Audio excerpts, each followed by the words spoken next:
evening coming in Miami. Hot, humid, and very sunny today. The Padres are here.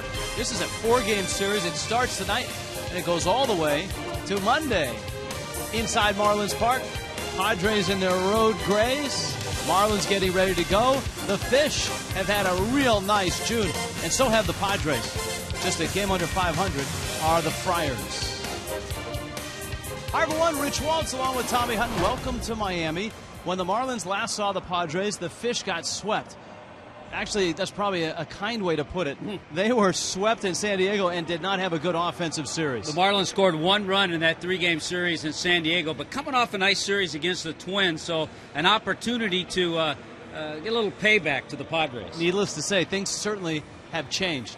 Tonight, Ricky Nolasco takes the ball for the Miami Marlins. It could be his last start as a Marlin. He certainly is on the headlines of all the trade rumors. Ricky, though, has handled all of that very well. Yeah, and you hope that he doesn't let all of that bother what he's going to do tonight. He's had some success against the Padres in his career, 4-4 lifetime against San Diego. Ricky just 12 strikeouts away from 1,000. The other thing that he's done this year, he's been extremely consistent. Maybe not in wins and losses because he hasn't gotten a lot of support. Ricky Nolasco's ERA every month this year, April, May, and June, has been right around 350. Yeah, and he hasn't given up a whole lot of hits this year, so Ricky's been dynamite. To beat the Padres, though, you got to get Chase Headley out. The Marlins were unable to do that in San Diego. You know, Chase Headley, I'm sure, was looking forward to this trip to Miami. He has not had a strong season compared to what he did last year, but look at what he did against the Marlins in that 3-game series at Petco. 6 for 12, a couple of doubles. He really hurt the Marlins. But on the year, Headley hitting .224, has just 28 RBIs. That coming from a guy who led the National League last year with 115 ribbies. Every now and again, an opponent's numbers jump off the page at you in our Coventry Healthcare matchup. Look at Edinson Volquez against the Marlins. Yeah, he was in the same cab with Headley. He couldn't wait to get to Miami. He's pitched well against the Marlins, but he's walked way too many guys this year, throws a lot of pitches. All right, this will be a very interesting series here. You got the Padres who have climbed into the National League West race. You've got the Marlins who are playing very well in June. And a 4-gamer starts tonight in Miami. The Fish and the Padres.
Ready to go. Marlins Park out to center field. Craig Minervini, Jeff Conant.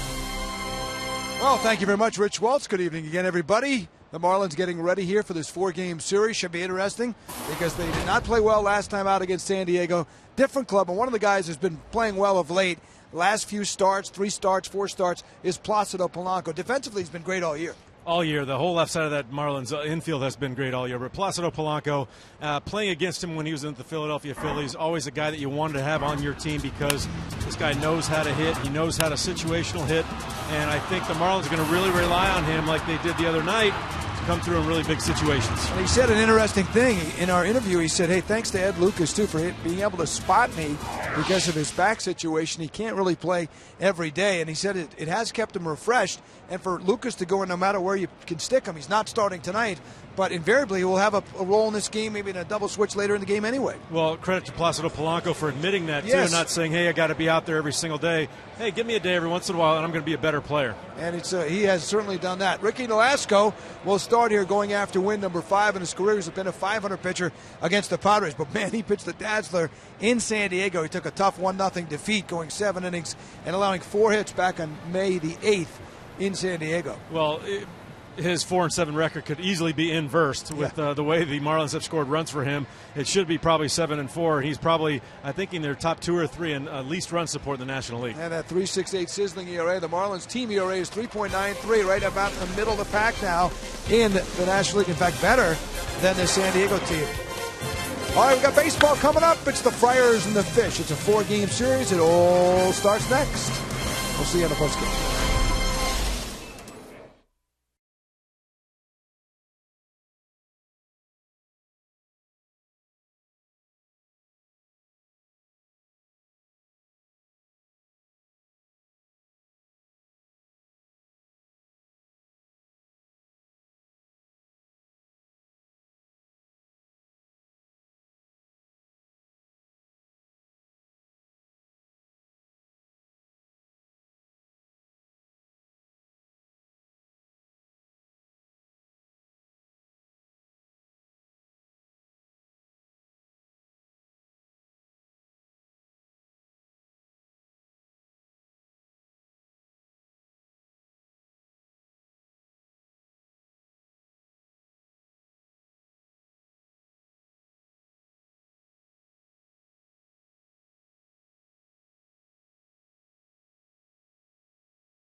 I'm the one, the X, the only. Bring it back now. And the people in the back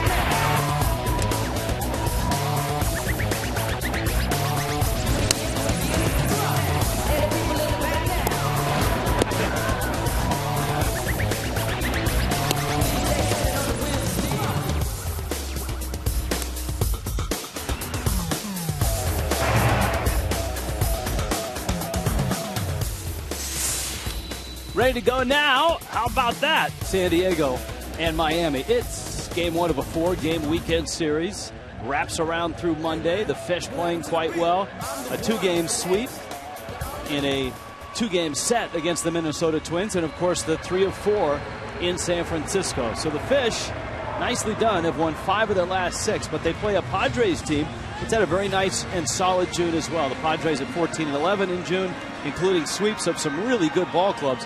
Padres have swept Atlanta and Arizona. You see Ricky Nolasco come out to take the mound. For Nolasco, a career leader in just about every pitching category in Marlins history.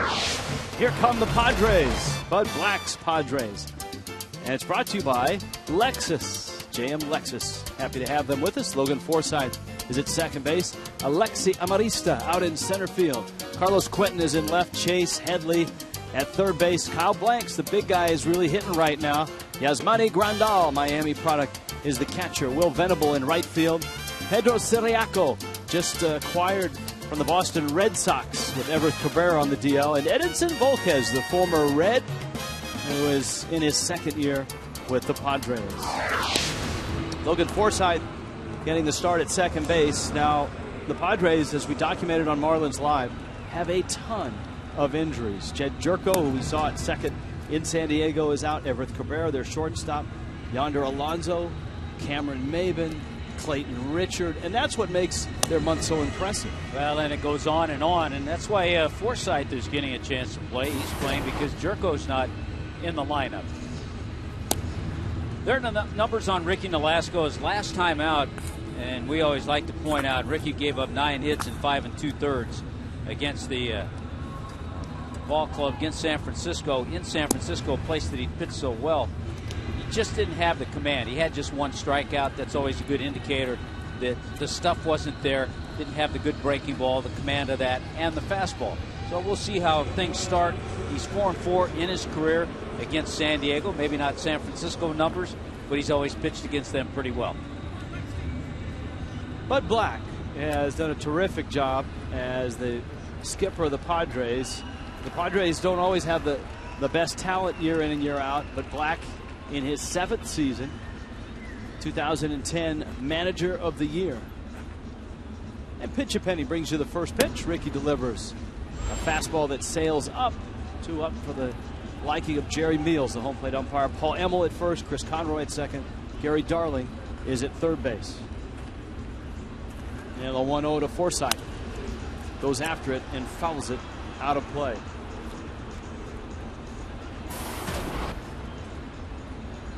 Forsythe in the leadoff spot. You got Amarista in center field in the 2 spot. So 2 guys who are not everyday players thrust into that role.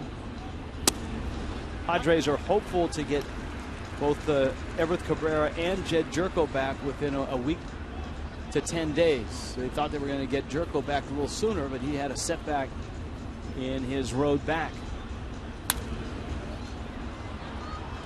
90-mile-an-hour fastball was fouled back. Ricky Nolasco has handled just about everything that's been thrown at him this year. And tonight, there are a ton of scouts, not only here in the ballpark, but also watching it on television. Yeah, I was just going to say, you're right. He's handled everything thrown at him. He's got more stuff thrown at him over the last few days with what, if not him reading in the newspaper, he's probably heard. Yeah, there are rumors around. There's a Dodger executive here at this game. The Orioles have a scout here. There are a lot of scouts. There's about 8 or 10 scouts here at this game. Here's the 2-2 pitch. And it's out. He's not the only starting pitcher getting national attention. Bud Norris of the Houston Astros has been closely watched for the last month, and many feel that Matt the Astros... Garza, another. Matt Garza, another. Is that a Bruce Keeson sighting there? Bruce Keeson with the Baltimore Orioles scouting. 3-2 pitch. Forsythe nails it into center field for a base hit. Ozuna picks it up. The Padres have a hit to lead off the first. Marlins have been playing good defense in this month of June, and it certainly has helped their record. And the defense tonight brought to you by the Cleveland Clinic, Florida. And there is that defense with Juan Pierre and Ozuna, who's done a nice job in center field. Giancarlo in right. Polanco and Echeverria catch everything on that left side. Dietrich and Lomo. And Rob Brantley behind the plate, who's thrown out 12 of 31. All right, Amarista now.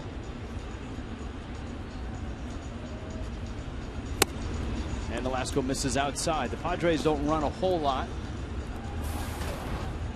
And of course, the Marlin catchers, both Rob Brantley and Jeff Mathis, have had terrific years in throwing out runners. Well, it's funny, they don't run a lot except when Everett Cabrera is playing, and you mentioned he's one on the disabled list. Cabrera has 31 steals. This group of Padres, though, you look up and down the lineup, and Forsythe has just one bag. Amarista has not stolen a base. Quinton doesn't run. Headley only 4. Blanks just 1. Grandal doesn't run. Once you get down to Will Venable, that's kind of their base stealing threat right now. Yeah, the 31 by Cabrera, almost half their total. Ricky settles at the belt and flips it on over, and Forsythe is back. The Padres have always been a very sound defensive team, a very good pitching team, and a team that in their ballpark has had to scratch runs out. Very similar to where the Marlins are right now. Padres have Pop in the middle of their lineup with Headley, a big bat in Blanks, and Carlos Quinton. And the Marlins have 3 big bats in their lineup with Stanton, Morrison, and Ozuna. Yeah, I'm sure Bud Black thinks to himself, hey, this ballpark kind of suits their style of play, just like at home, even though they have not played well on the road at all. Padres are 14-22 on the road. Forsythe not running, and Amarista fouls it back and out of play. Amarista, the 24-year-old out of Venezuela, came over from the Angels in the trade for Ernesto Frieri. Always had huge minor league numbers. He's a career .312 hitter with a .368 on base percentage in the minor leagues. And of concern to the Padres, Velasco's 1-2. It's in. To your point, this is the start of a 10-day, 3-city trip. Miami, Boston, and Washington. See, now there's an interleague series that makes sense. Because you go to Boston, and hey, D.C. not too far away. Right, you start in Miami, up to Boston, and over to D.C.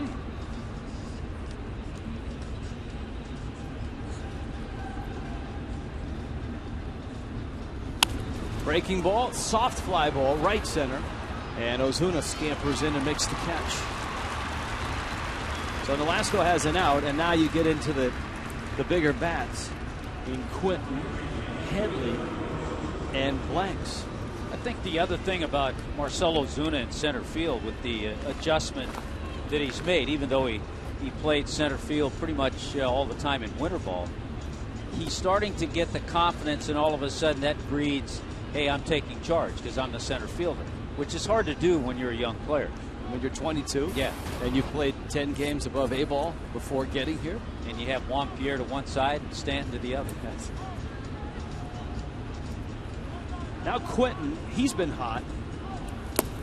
A couple of Padres have really carried San Diego offensively in June. Quinton is one of those. He's hit .371 in his last 17 games. And 2 hitters away is big Kyle Blanks, who stands and is built a lot like Giancarlo Stanton.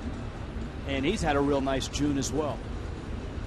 And that's how the Padres, despite all the injuries, have been 3 over and have put themselves in the race in the West.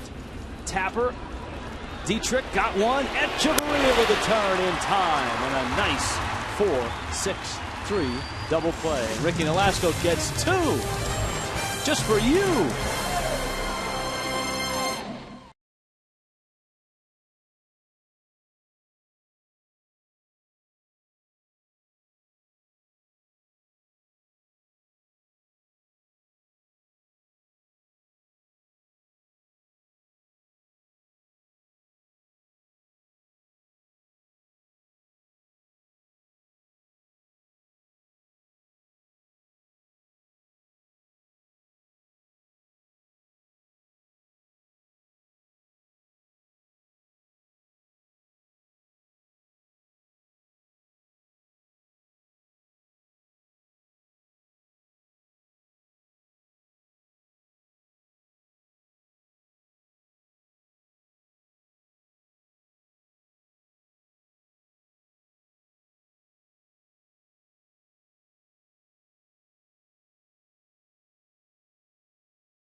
It's just a ball game. Marlins and Padres at Marlins Park. Crowd arriving as the Fish and the Padres play game one of a 4-game set. Here are the Marlins. JM Lexus presents Juan Pierre Placido Polanco, who's hot, Giancarlo Stanton, Logan Morrison, Marcelo Ozuna, Rob Brantley, Adeiny Echeverria, Derek Dietrich, and Ricky Nolasco.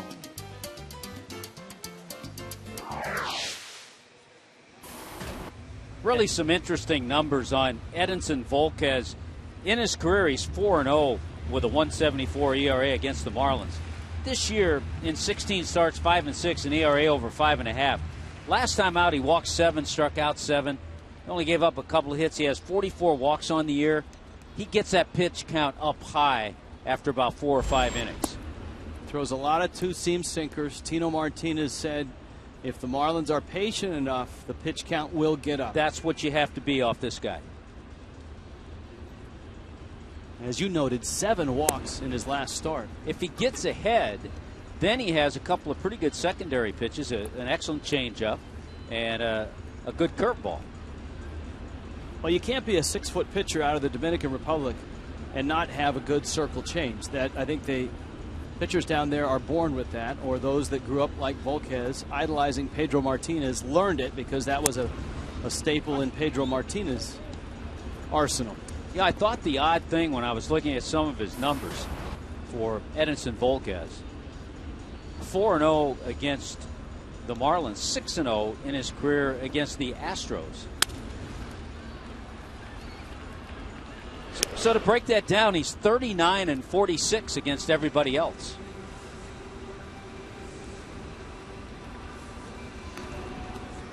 I thought it had something to do with colorful uniforms, but I was wrong. Cleveland Clinic brings you the defense for the Padres. There's Quentin and Amarista, who has good speed, and Will Venable in right. Headley and Siriaco on the left side. Forsythe and Blanks. Big target over first base. And Yasmani Grandal, who we did not see in San Diego, is behind the plate. Here's Polanco now, and he takes a fastball right down the middle. Placido Polanco's bat has come to life. Polanco, of course, a 2-run homer, one of the 2 unexpected home runs in the win on Wednesday over Minnesota. Jeff Mathis hit a 2-runner in the 5th, and then Polanco followed with 1 in the 6th. And we've talked about it during the course of the year, Rich. It was the first home run by a Marlin third baseman this year. There are certain positions on a diamond where teams hope to get power. Corner infield spots, corner outfield spots. There's your Randi Institute Fox Tract. Here's the 1-2. Polanco serves that one just foul. And as managers will tell you, you can live with corner spots that give you 10 to 15 homers if you've got middle infielders that have power. Which lately there have been, you go back 20, 30 years, you had shortstops that were light-hitting shortstops. But lately you've had power-hitting guys. But generally, you're right. Third and first, left and right, you're looking for some power. Here's the 1-2. That's strike 3 called, and there's that changeup that you talked about, Tommy Hutton.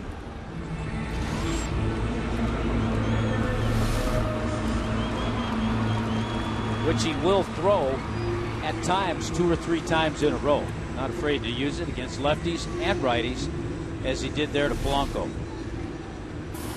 There's that scouting report, the late life in the fastball, good 12-6, and you talked about it, the Pedro changeup. That, you know, it probably goes further than Pedro, back to Mario Soto or Jose Rijo. Those 2 guys that also had dynamite changeups. Stanton climbs in. Giancarlo sitting on 7 homers, 7 doubles, and a fastball down. Now he's the one guy in the lineup that has actually homered against Volquez in his career. Stanton 2 for 5 with a home run.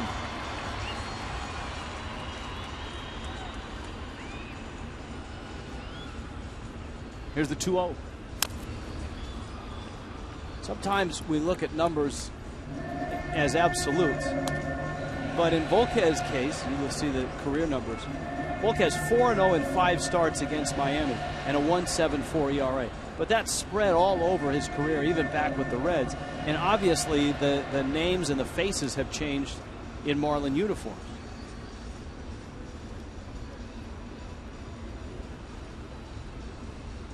The 2-1. Sharply hit and into left field. A base hit for Stanton.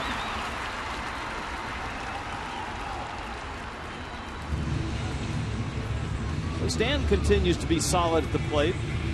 And here comes Logan Morrison.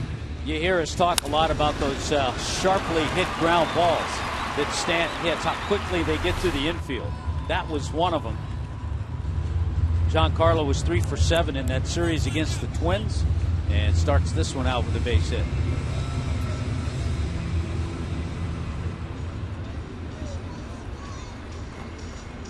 Now Morrison.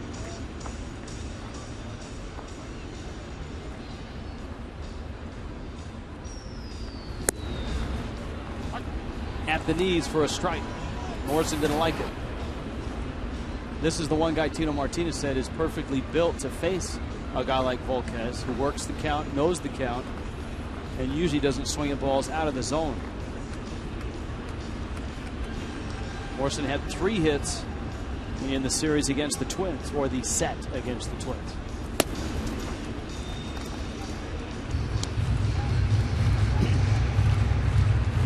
There's the ball off the bat. You talk about a sharp single. 86 miles an hour would be a sharp single.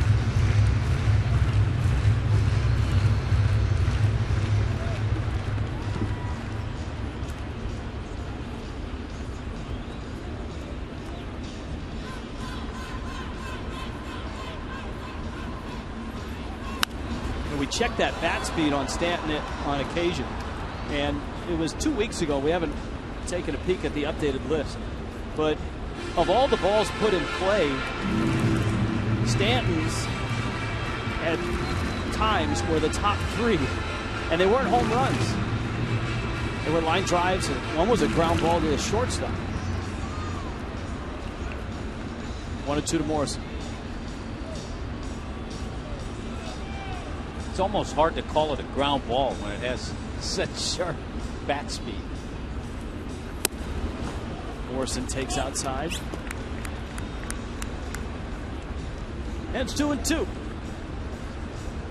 Yeah, very different look, isn't it, for the Marlins this time around against the Padres in that series in San Diego. Mike Redmond just agonized watching his team in 3 games score all of 1 run on just 17 hits. Morrison hammers it, and it's in the gap, right center field.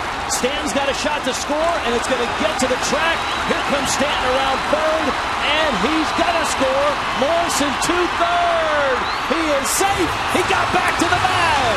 A matrix-like slide for Logan Morrison, and a 1-0 lead for the Marlins. Wow. The amazing thing about the changeup that he hit, they were shading him, the center fielder Amarista, well over into left center. He gets the changeup, stays back on it, and pulls it into right center. A huge opening out there, and all the way to the wall. And because it almost went to the wall, to the warning track, Stanton was able to score from first base. And let's take a look at that slide one more time. Wow. Look at this. He bounces and gets around it. Keanu Reeves couldn't have done it any better, Tommy. Now he's off, and Headley couldn't quite get back for the tag. That's Infante-like. Remember Omar's slide in Washington at home plate? And now here is Ozuna.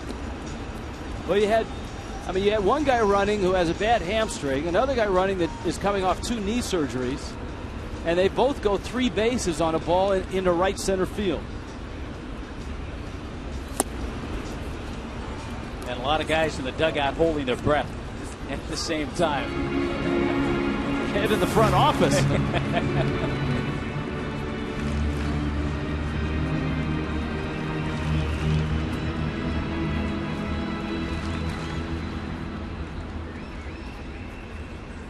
From the windup is Volquez with Morrison at third. 1-1 to Ozuna.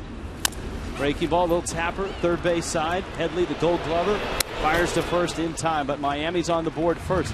How about that? The Marlins play 3 games in San Diego and score 1 run. They play 1 inning here against the Padres, and they already have one, thanks to Logan Morrison and an RBI triple.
By H.H. Gray.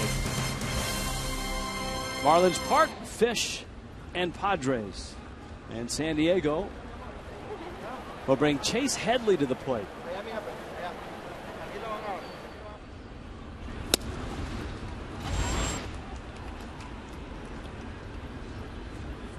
Headley takes a strike. It's 0-1. Kyle Blanks, Yasmani Grandal for the Padres. And Nolasco misses in. Headley, of course, the breakout year last year. Silver Slugger, Gold Glove, led the National League in RBIs.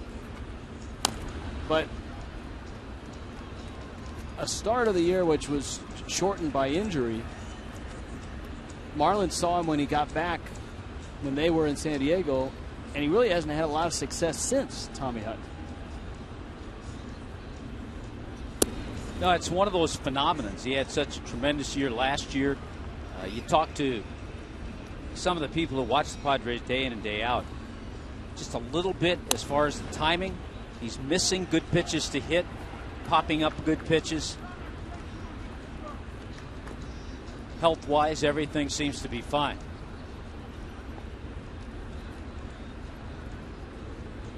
Missed the first 14 games with a fractured thumb. And he suffered that during spring training. Which is amazing, because sometimes an injury like that, when you do come back, there are just some little things that are off. And little things that are off will cause you to hit 224. He hit 320 out of the gates for the first 3 weeks of the season. Up the middle into center field, a base hit for Headley. Second hit for the Padres. Next Marlins watch party is Tuesday, July 2nd at Duffy Sports Grill at the Intercoastal Mall in North Miami Beach. The Marlins and the Braves at 7:10 will be in Atlanta. You can be at Duffy's and win prizes. Meet Billy, the Energy Team. If you wear your Marlins gear, you get your first drink free at Duffy's Sports Grill. Go to Marlins.com for more information. All right, here's Kyle Blanks. Big right-handed bat.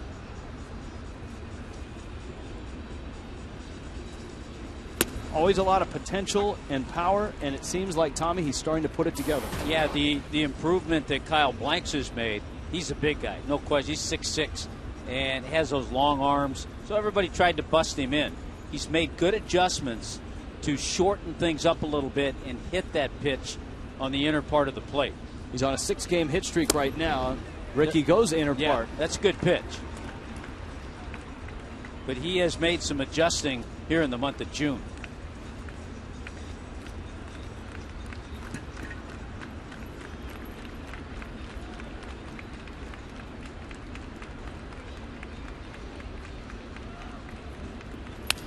Blanks turns on that one and fouls it off. He was a 42nd round draft pick, but that was back similar to Logan Morrison when you had draft and follow guys. You saw that he grew up in Pennsylvania. He went to junior college out in New Mexico.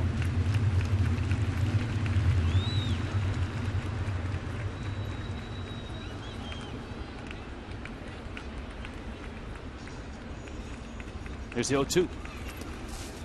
And so what teams would do is they would draft a guy who was either headed to a 4-year school or was happy at his college and was draft eligible, and they weren't sure they were going to be able to sign him.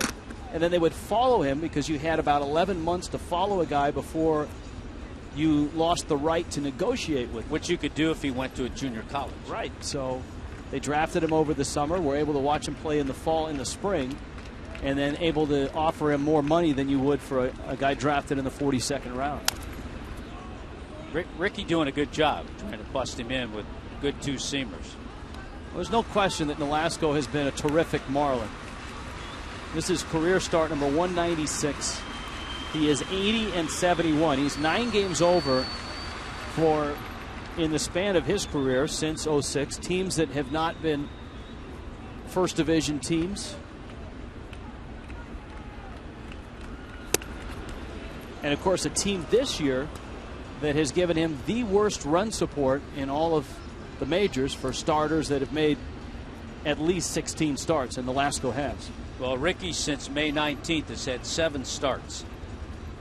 He's 2-2 during that time with a 2.87 ERA.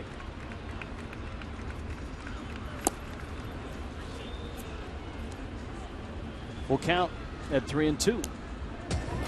Coors Light, cold hard fact. There's your Marlin starters in terms of run support. Nobody really is getting a ton of runs, but Ricky especially at 2.78. He hasn't complained about it. He's taken the ball every 5 days and given his manager a lot of innings. Check swing, I think he went, and he did. And Nolasco has a strikeout, his 78th of the season. A good job by Ricky to pound hard stuff in, and then he tried a couple of pitches to get Blanks to stay on that pitch and chase the breaking ball away. He stayed off one of them. He couldn't hold back on that one. Here is Yasmani Grandal. Grandal, the 24-year-old switch hitter. Pops that one down the left field line out of Miami Springs High School, University of Miami. And the Padres were without him when the Marlins were in San Diego. He was serving a 50-game suspension for violating Major League Baseball's performance-enhancing drug code. Elevated testosterone.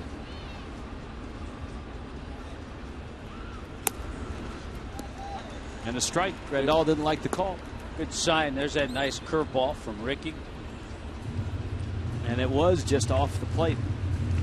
And of course, Grandal and another University of Miami product, Yonder Alonso, who is injured right now, both came over in the same trade with Edinson Volquez from the Cincinnati Reds for Matt Latos.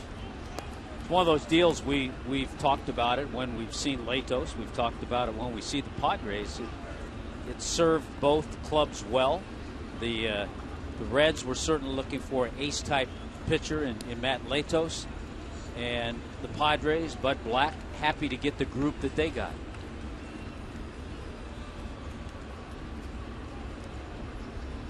Grandal last year had a solid year in 60 games. Hit .297, banged out 8 home runs.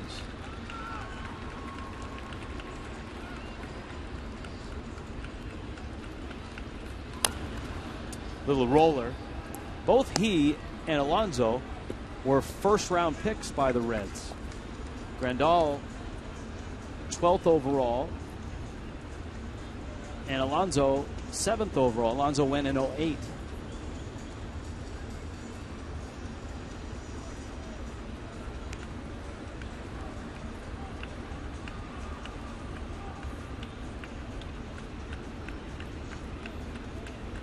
Venables on deck. Headley's at first. Ricky's 1-2. And it's away. 2-2. And you've got Coach Morris here. Yeah, it's good to see Coach Morris. Just relaxing. See, he's relaxed right now. University of Miami head coach.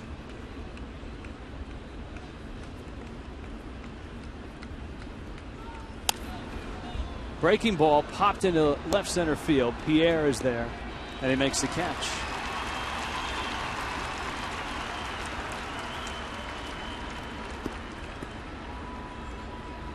And now he's struggling. Will Venable comes to the plate. Venable has had some big series against Miami in his day.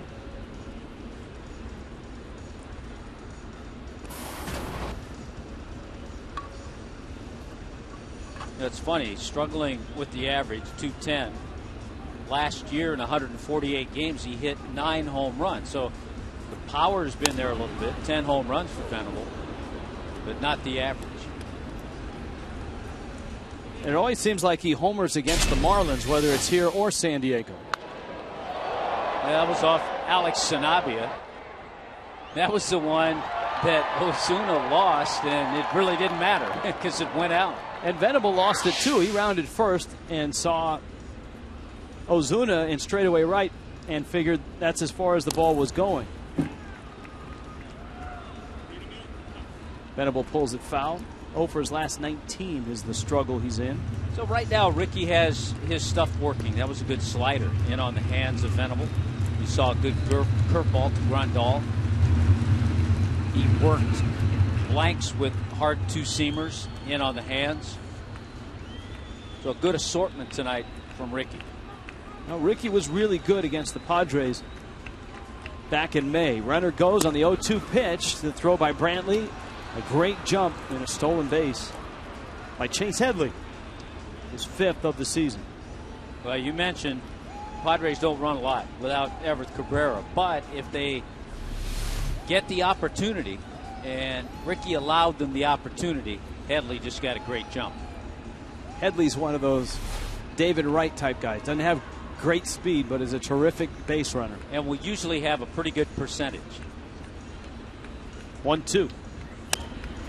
That one squirts up the middle and into center field, and the Padres are going to pick up a run.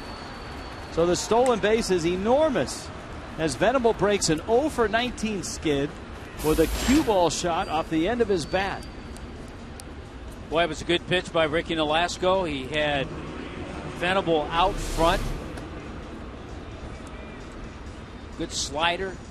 Cues it, has a lot of spin, but because of the stolen base, and Headley is 5 out of 6. So, yeah, the percentage is there. He's not going to steal a lot, but he got in scoring position, and Venable capitalized. Now Venable can run and will run. He's 9 of 12. Pedro Siriaco at the plate. And Siriaco has been a godsend. When the Padres acquired him, they were just looking for depth at the shortstop spot. They got him from the Red Sox, and then Everett Cabrera goes down, and now Siriaco, you see what he's done in his limited time with the Padres. He's played quite well. And he's hot. He's at .353 his last 10 games. He was acquired from the Red Sox in exchange for a PTBNL. The old player to be named later. There have been instances where teams have shipped that guy back and they end up actually being their own player to be named later. Sometimes a player to be named later is a small check or future considerations. That's always a good one. Here's the 1-0 pitch. Into right field, Stanton goes back and is there, and he makes the catch. San Diego gets a run, and it's 1-1.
Toyota, let's go places. By AT&T U-verse TV. Check availability. 1-800-PICK-AT&T. Rethink possible. By Jesserman Auto Stop, the foolproof way to get rid of gray.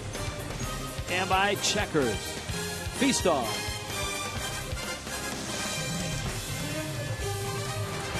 Gorgeous shot downtown Miami as night falls and the lights come up. And the Marlins and the Padres are all tied at a run apiece. Rob Brantley takes a strike. Now Edinson Volquez throws that good two-seamer, and as Tommy noted, he does have a curveball, but he also throws a changeup, which is called a circle change. And for some of you in the viewing audience, you might be saying, what is a circle change? Well, that's why Tommy Hutton's here, and that's why he has a baseball. Well, we get that asked a lot, and I would say the circle change is probably the most common change, but the key is the circle part right here. And the grip up above, sometimes fingers a little closer together, but the whole key is the index finger and the thumb kind of form a circle, so that's why you get circle change. And of all the different change-ups, I would say it's probably the most common, the easiest to control. You hear pitching coaches especially tell young players just to make the okay sign. Yeah. And then put the ball in your hand and throw it from there. So A-OK.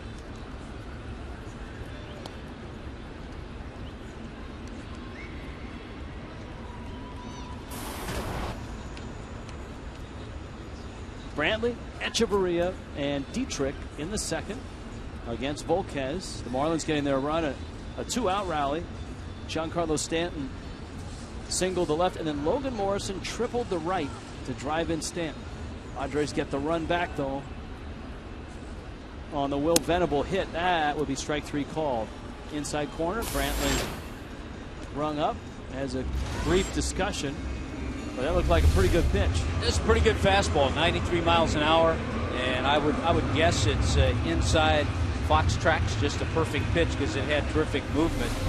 There was a time Edinson Volquez was an all-star in 2008 with Cincinnati. He was 17-6 that year.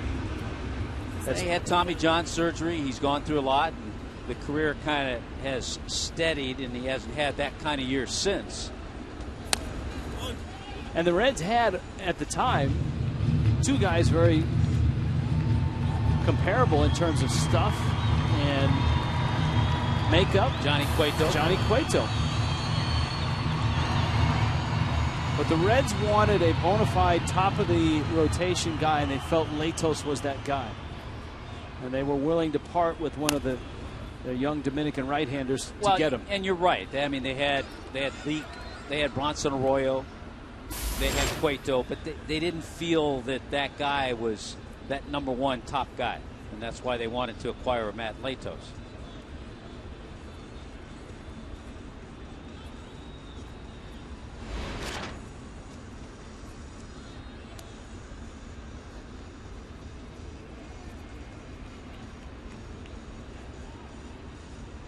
Oh, 2 to Echeverria. The rotation for the Padres has done a pretty good job. Now you got Volquez, Eric Stultz, and Andrew Kashner. Kashner and Stultz both pitched good games against the Marlins in San Diego. The veteran Jason Marquis, and they're awaiting the return of Clayton Richard. Tyson Ross is another guy that has been in that rotation and has pitched well in the bullpen, and he's a candidate, if anybody falters, to move up in that rotation. Echeverria fouls it back.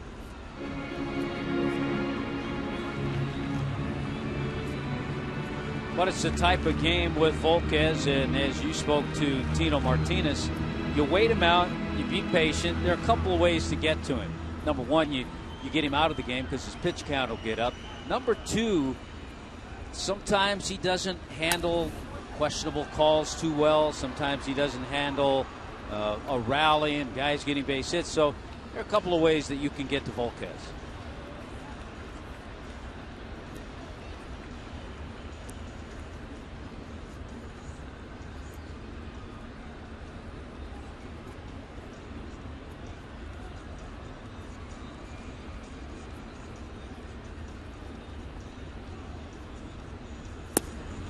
And that's the pitch right there that Tino Martinez really stressed with the hitters today during batting practice, is that 91-mile-an-hour two-seamer that if it starts at your waist or your knees, it's going to be low. It was just low. So a good take by Danny Echeverria.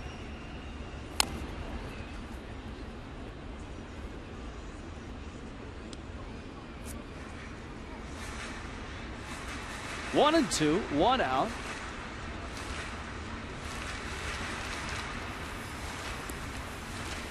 Volquez will be 30 years old in about a week, a little less than a week. Remember, he originally signed with Texas, and the stories about him coming up in the Texas system, the Rangers felt he needed to mature a little more. They sent him further down the ladder and put a lot of restrictions on him in terms of his demeanor, his in-game behavior. At the knees, that's a strike.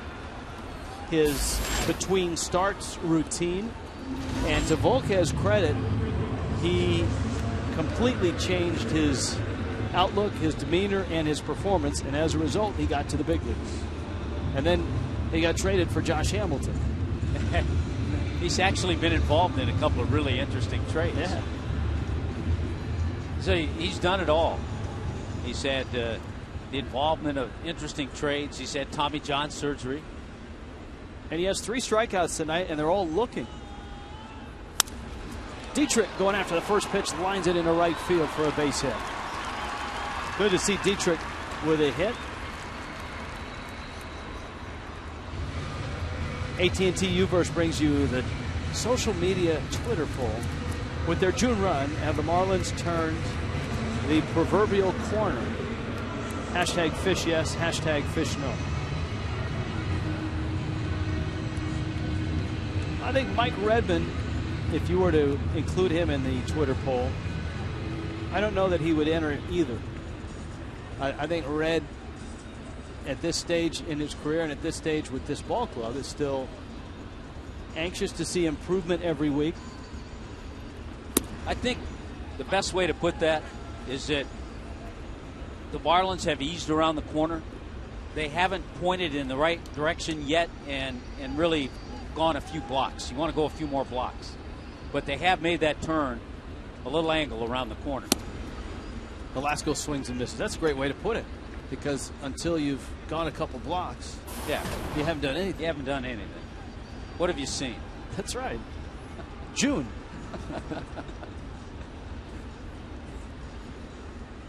"22 games in June." That's It's what a you, 6-block season. That's what you you've have seen. April, May, June, July, August, and September. Velasco is rolling up 4 strikeouts for Volquez, all of them looking. Padres and Miami 1-1.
Form, and the accounts and descriptions of this game may not be disseminated without the express written consent of the Marlins. It's on your receipt. It's really small print, but it's on that receipt. Make sure you read the fine print, as they always say. So it's an Velasco-Volquez battle here. Ricky delivers a strike to Volquez.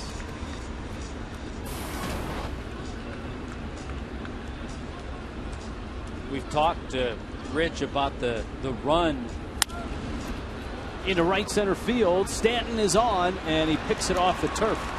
It's going to be a base hit for Volquez. We've talked about the run that the Marlins pitching staff, starters, and bullpen, the run that they've been on, 10 consecutive games where they've allowed 3 or fewer runs. The longest stretch of that kind in Marlins history was in 2003. They had 11 consecutive games.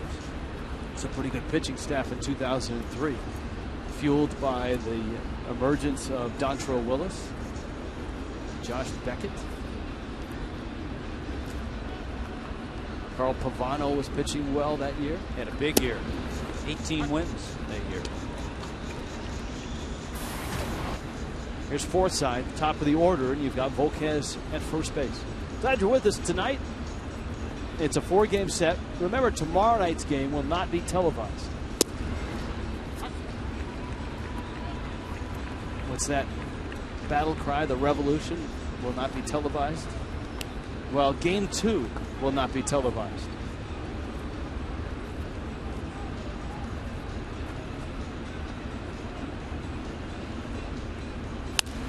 That one pulled foul. But we'll be back with you on Sunday. In fact, Sunday is a super spectacular We've got it all on Sunday. It's the 20th anniversary of Marlins baseball. We've got plenty of guests from 20 years of Marlins baseball. It's Bark at the Park Day. I think we're going to have Benito Santiago. We're going to have Alex Fernandez in the booth. Forget about that. We'll have Dachshunds. Charles Johnson. We'll have Dachshunds in batting helmets. They're coming in between it. Bark at the Park. And Juan Pierre bobblehead, as you saw at JP. So a super spectacular Sunday.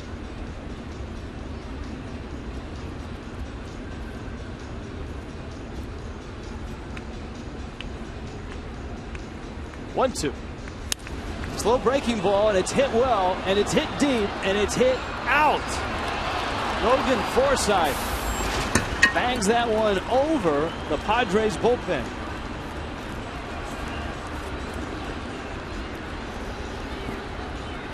Well, it's the 10th home run that Ricky's allowed this year, and you can clearly see that curveball didn't bite and move away from Forsythe.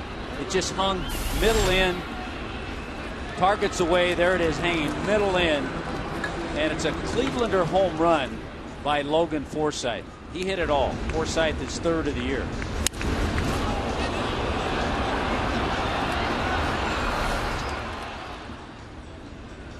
So the Padres have grabbed a 3-1 lead. Amarista, a strike. Still nobody out. Carlos Quentin and Chase Headley also expected to hit. I think what hurt there too, Rich, is the fact that the pitcher, Edinson Volquez, got a hit and was on board ahead of the home run.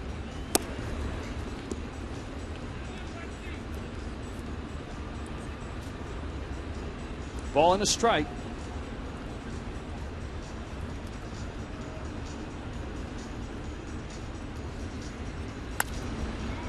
And Amarista goes after a high fastball and pops it foul. Well, the Padres are not known for hitting home runs. They have moved the fences in it at Petco Park this year, very similar to Safeco Field in Seattle. For San Diego, it's their 77th home run. Morrison steps on the bag, and we check in with Craig Minervini. Craig? Hey, Rich, thank you very much. You guys mentioned Everett Cabrera earlier. The Padres are getting some good news, and they actually saw it right here at Marlins Park before the game today. Everett Cabrera was starting to work his way back from the hamstring injury, taking some laps around the infield and running quite hard. And this was good to see. He had the left hamstring injury since about mid-June. He's been on the DL, but Bud Black and the staff was watching, and they really liked what they saw here. They still told us today they do expect him to have a few rehab games coming up. No timetable, but it looks like it's on the short side rather than the long side. At first, they were thinking maybe he comes right back. Right now, Bud Black told us today, more than likely, he'll have a few rehab games and be back in the lineup. The good news, as you mentioned, is Pedro Siriaco has done a terrific job. No, he can't match the speed of Cabrera, who's got 31 steals and batting over 300, but he's had a couple of big hits. He had a 3-run homer against the Dodgers, and as Rich mentioned earlier, they picked him up sort of as a backup plan, and all of a sudden Cabrera got hurt, and it's worked out where he's been able to fill in. They've been bothered by some injuries like the Marlins, but they've been able to recover, play very good baseball the last 2 months. Thank you, Craig.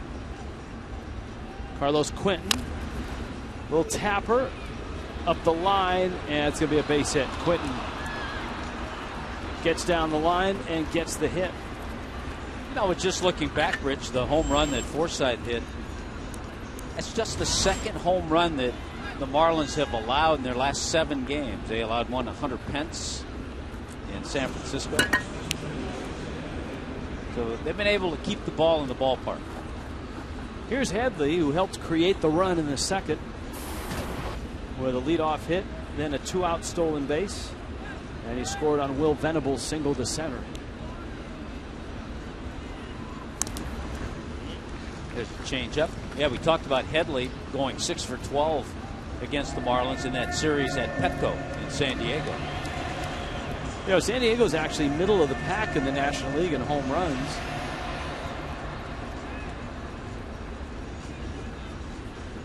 Power has never been one of their strengths. But with Blanks hitting 8, Quentin hitting 8, Venable has popped 10. I guess anything compared to the Marlins seems like a great output. The Fish especially in April and May, really had trouble hitting the ball out of the ballpark. In June, that's been an area of great improvement. The Fish getting 2 homers in Wednesday's win over the Twins. Well, it's hard to imagine. The Kansas City Royals have fewer home runs than the Marlins this year. So they have a severe power outage in Kansas City.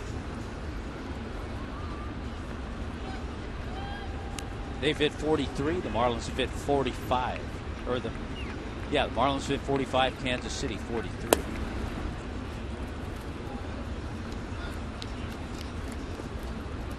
But the Marlins have been scoring runs. Remember all the times they were shut out. The first 47 games, the Marlins were shut out 9 times. They've not been shut out their last 30 games. 2-2 pitch. Breaking ball, swing and a miss. Velasco with his second strikeout. He's 10 strikeouts away from 1,000 in his career now. I think the amazing shutout number is that the major league leader in being shut out, 11 of their 34 losses are by shutout. The Atlanta Braves. And the Braves 45-34, a 5.5 game lead atop the East. So here's Blanks. You know, every hitter for the Padres that comes to the plate up on the big board has a smile on their face. And I think it's because it's the Santa Catalina Bridge, right?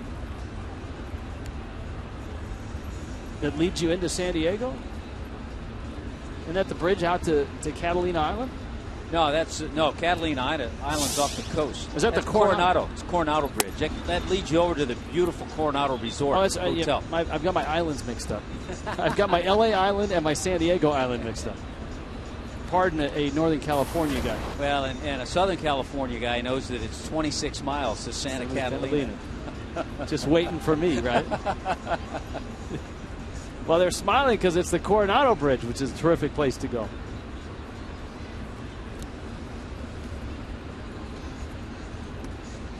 Blanks at the plate.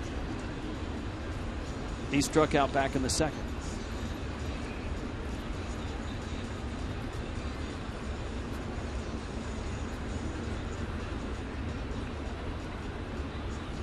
One, and it's away. Logan Forsythe 2-run homer. Will Venable RBI single. That's how the Padres have their 3 runs. And it's been a good month for the Padres. Despite all the injuries. Roller to short. Dietrich is there. And the inning over, but a 3-1 Padre lead.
skiing.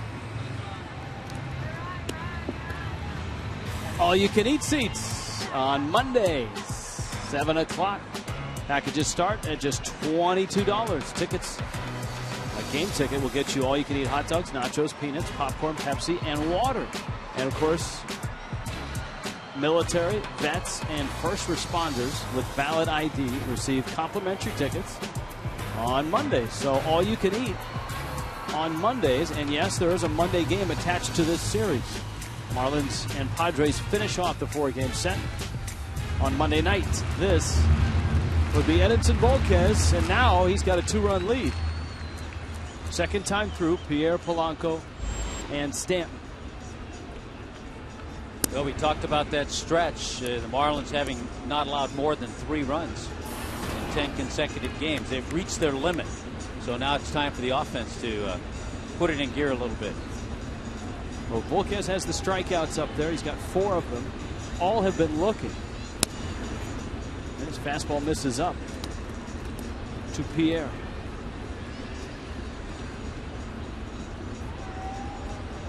Padres were 10 games under last year, and to get there they had to have a real strong finish, and they did.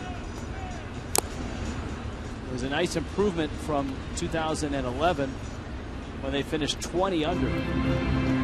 They cut that in half to 10 under, and now Bud Black's got them just a game under 500. Well, hard to imagine Bud Black now in his 7th year managing the Padres. Had that terrific 2010 season. Check swing on a ball in the dirt. It's 2-2. Black was a very good major league starter in his day. A member of the Kansas City Royals World Championship team in '85. He spent 15 years, won 121 games, and had an ERA, a career ERA of under 4. You win 121 games, have that kind of ERA, you're a terrific pitcher.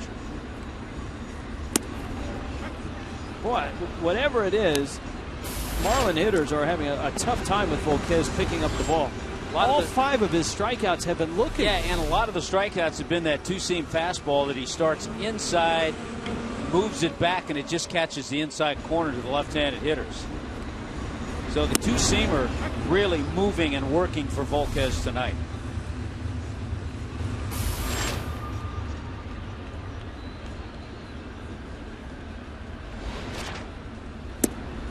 Now Polanco, and he takes a breaking ball for a strike. Polanco's not a guy that strikes out a whole lot, and even he got caught looking in the first. Well, the key for Volquez, he hasn't walked anybody either. Wendy's now bats better. Drought busters against the Twins. Mathis' first homer in 104 plate appearances. Polanco's first homer going back to last year, 384 plate appearances. Yeah, we talked about Volquez this year, 44 walks in 87 in the 3rd innings coming into this game. Last year, 105 walks. Well, he's been able to keep the ball in the strike zone with good movement tonight, and so far having success, and he has the lead.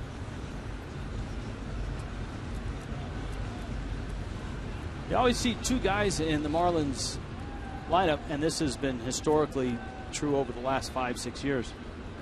They always show up either at the top or in the top 5 of the hardest to strike out, and that's Polanco and Pierre.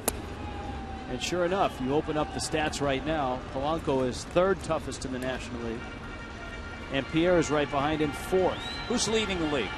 Norichika Aoki, the right fielder of the Milwaukee Brewers. And Marco Scutaro is 2nd.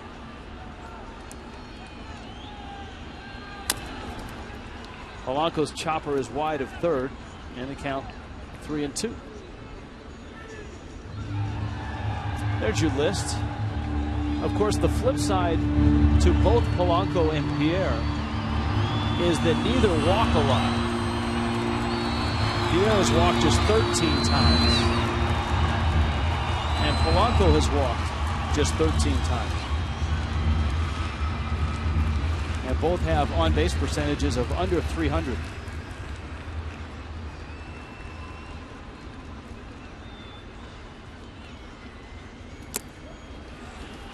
But that's a walk because that pitch went about 50 feet before it bounced and then kicked off of Grandal.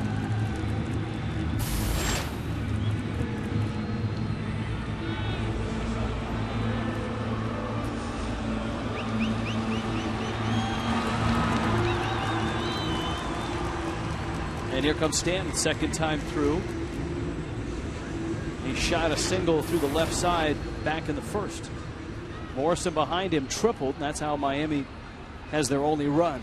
1 out, bottom third.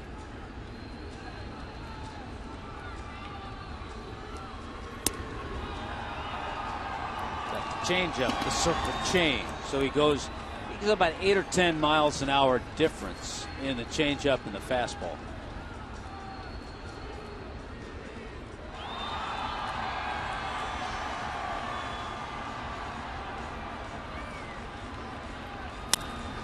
Liner, right center field. That's going to get in. That's going to get to the track. Polanco to third, around third, and headed home. And he will score. And Stanton drives in one. RBI double. It's 3-2. 2 times tonight. Once it was Logan Morrison, this time Stanton. They found that right center field gap. And each time with a runner at first, it's produced a run. Stanton stays back on a curveball extremely well. Doesn't roll over. Not a bad pitch. He stays back and just shoots it the other way. That's a thing of beauty, that swing.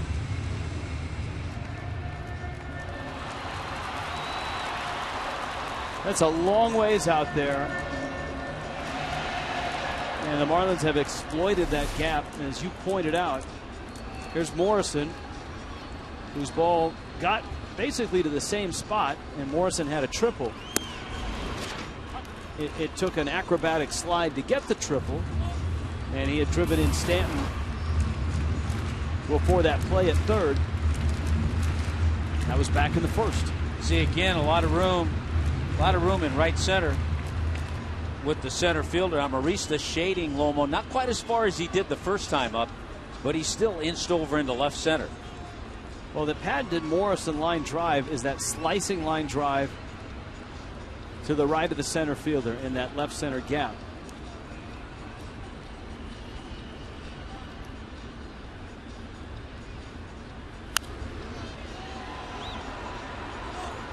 Volquez out in front, 0-2.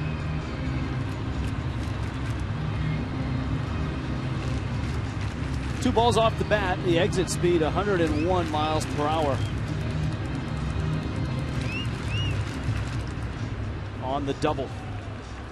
Well, a single and a double tonight from Giancarlo.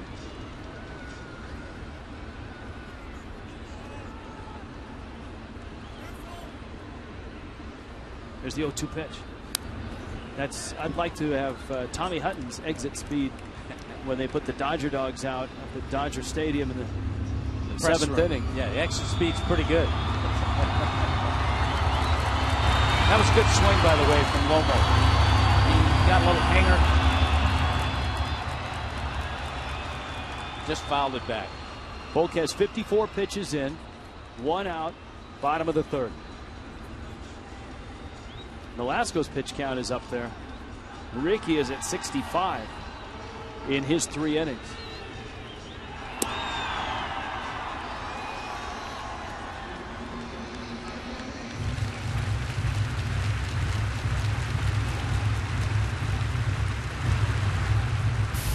It's funny, up here in our booth, flashing through games, the Reds are playing Texas, and it looks like Volquez is on the mound for the Reds, but it's Cueto. Cueto's hair has gone a little longer than Volquez these days. But same motion, same circle change. One of the differences in their motion, they have similar pitches, but Volquez doesn't give you the Louis Tiant complete turn. If you can picture Johnny Cueto, he'll do that.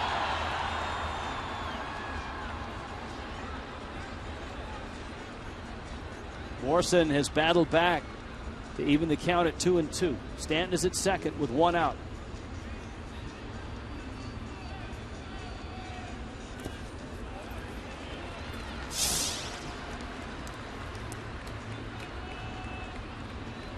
Yeah, see Volquez a little bit. Cueto exaggerates it some. El Tiante, Louis Tiant.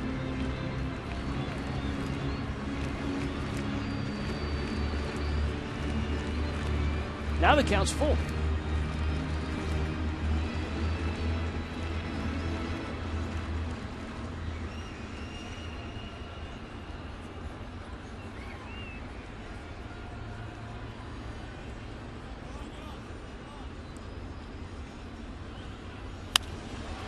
Little tapper out towards short. Siriaco comes to get it. Stanton will get to third, and Morrison is out at first. So a prolonged at bat for Morrison.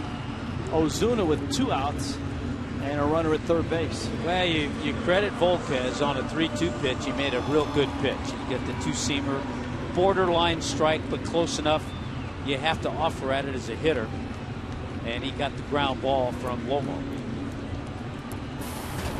Well, here's Ozuna at the start of the evening on Marlins Live. We were talking about rookies and numbers and who's having the great years. Obviously, Evan Gattis, the first 2 months of the season. Yasiel Puig, lots of headlines the last few weeks, and again last night. These are some numbers to consider for Ozuna. He's been outstanding with runners in scoring position, which is not something you see in a lot of rookies. He's tied with Evan Gattis for the most game-winning RBIs among rookies. And he drives the ball to center field. Amarista is under it, and he makes the catch. Miami has to settle for a run, but they're a run closer and a run down now at 3-2.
In Miami tonight, the Padres are here. The Cleveland Clinic 4th, opener of a 4-game series. Ricky Nolasco, Edinson Volquez, 3-2 San Diego. Yasmani Grandal, Will Venable, Pedro Siriaco. For the Padres, the swinging Friars, so to speak. You know, we haven't seen this too often, but back-to-back starts now with Ricky not being the sharp Ricky Nolasco that we saw early in the year. Padres have gotten a hit to lead off each inning in this game so far.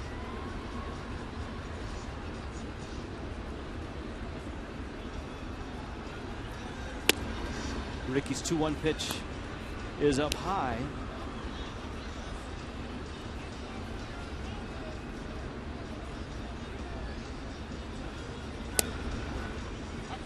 Grandal takes a strike. Nick Hundley, also another Padre catcher. Hundley right now hitting at .231 with 5 homers and 17 driven in. Nolasco gets the strikeout. Hundley was having a much better year when the Marlins saw him in early May. Grandal getting the start here in game 1. Venable comes up.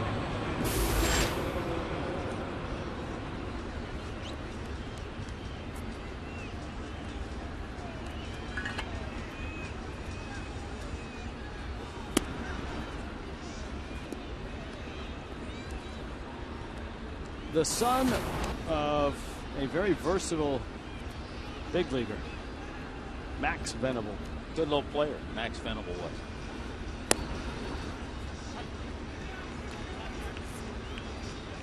His dad spent parts of 5 years with the Padres, 12 years total in the big leagues.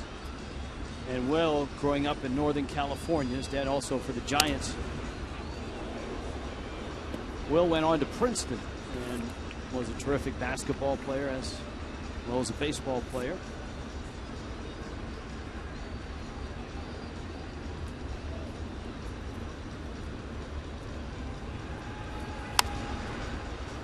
Reaches out an off-speed pitch and pops it into center field. Ozuna sets up. Now the difference is we were talking earlier about the circle change. We showed you how the circle change is held to one that Volquez throws. Ricky's changeup a little different. Ricky's splits the fingers apart. It's almost like a splitter, but not a hard splitter.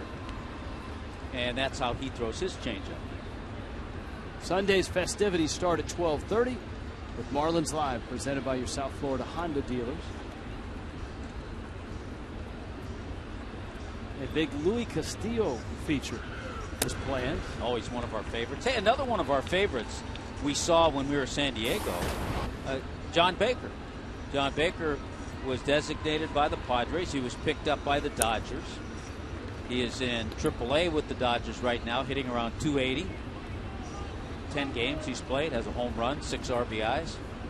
For Bake, let's hope that the Dodgers need a left-handed bat somewhere along the way.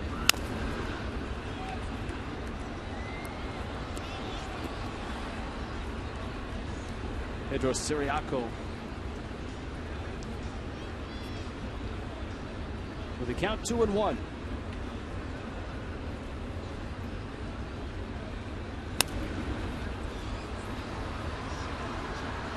The Dodgers, fueled by Yasiel Puig, have been hot. They've got a long ways to go. Certainly there's a lot of baseball to be played. Los Angeles has won 6 in a row, and they are 6 under. It's a foul ball. The count stays at 2-2. Well, I mean, anybody in the West can win that division, to be honest with you. I mean, Arizona has a 3.5 game lead over the Padres. Dodgers are playing much better, even though they're at the bottom, but still just 6 games out. They've won 6 in a row. But 2 teams are headed in their direction, and that's San Francisco and Colorado, while San Diego a game under. There's a look at the standings.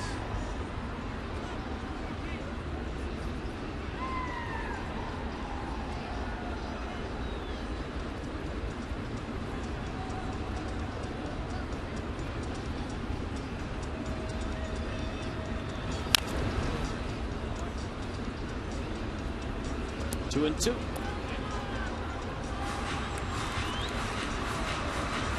The other 6-game win streak in the National League belongs to the Pirates, who share the best record in baseball with the St. Louis Cardinals. What a great story. And what a terrific comeback tonight. Milwaukee was up 3-0. And the Pirates now lead that ball game in the 4th, 8-3. I think they've gotten that confidence thing going. They're playing well. They're getting great pitching. And good perseverance by Ricky Nolasco as he strikes out Siriaco. So Ricky goes 1, 2, 3 in the 4th.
By Honda. Visit your Honda dealer for great lease and finance deals on fuel-efficient Hondas. Night falling in Miami.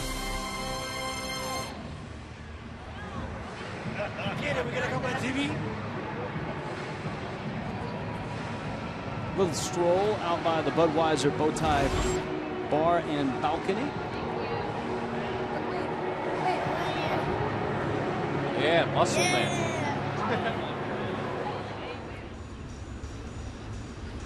3-2 ball game. Padres up a run. Bottom of the fourth. Rob Brantley to lead it off. Just thinking, seeing that youngster in 1997, especially second half of the year, as the club really was playing well and moving on toward postseason. They had some great shots on the big screen of this little kid that came to a lot of games. And he'd be flexing muscles, muscle boy. I wonder if Muscle Boy will be here on Sunday, 20th anniversary. That's a good point. I'm not sure. Maybe Muscle Boy could flex. Muscle Boy would be in his 30s, maybe now. Brantley drives one into right center field. Venable went back and now has to come in to make the catch. I wonder if he's still muscular. You know, guys, I think Jeff Conine, we'll have to ask him about the postgame, told me recently he ran into him, and I want to say it was in maybe Jacksonville when he was watching the Suns play, and he might even be working in baseball. And I don't think he was big and brawny, as muscular as he was when he was a youngster anyway. But I believe he saw him within the last month. And he was popular down here, that kid. Woo. Yes, he was. But that's a good scouting report, Craig. So if we do spot him, we won't have him take his shirt off. We'll ask Snyder. Echeverria was called out on strikes in the second. Edinson Volquez had 5 strikeouts after 2 1/3 innings, and they were all looking. None since, and Echeverria's out. And there are 2 down here in the fourth.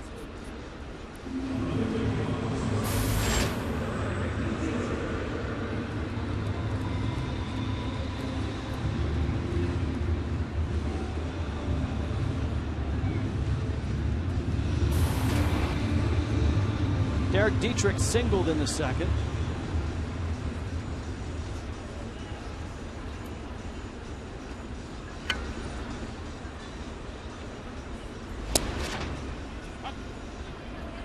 Dietrich, in his last start,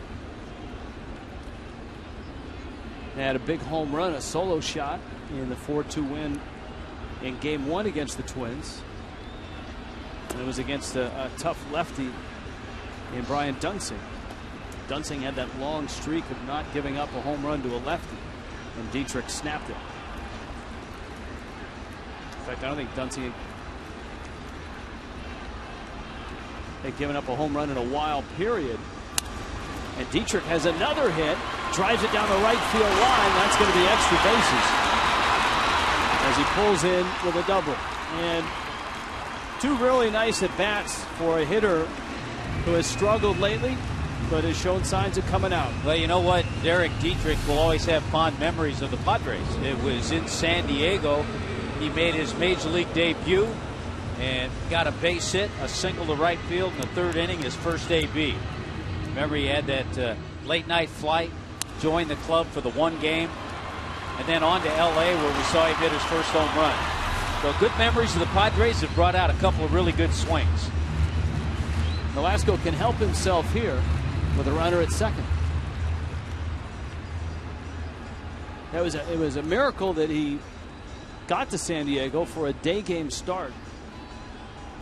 I want to say it was a 12:40 start, and he had played a night game in Jacksonville. Equally as impressive is the fact that his family got there for game time and saw the first hit, because they too got the call early in the morning and were somehow able to catch a flight from the Midwest and connect and get to San Diego.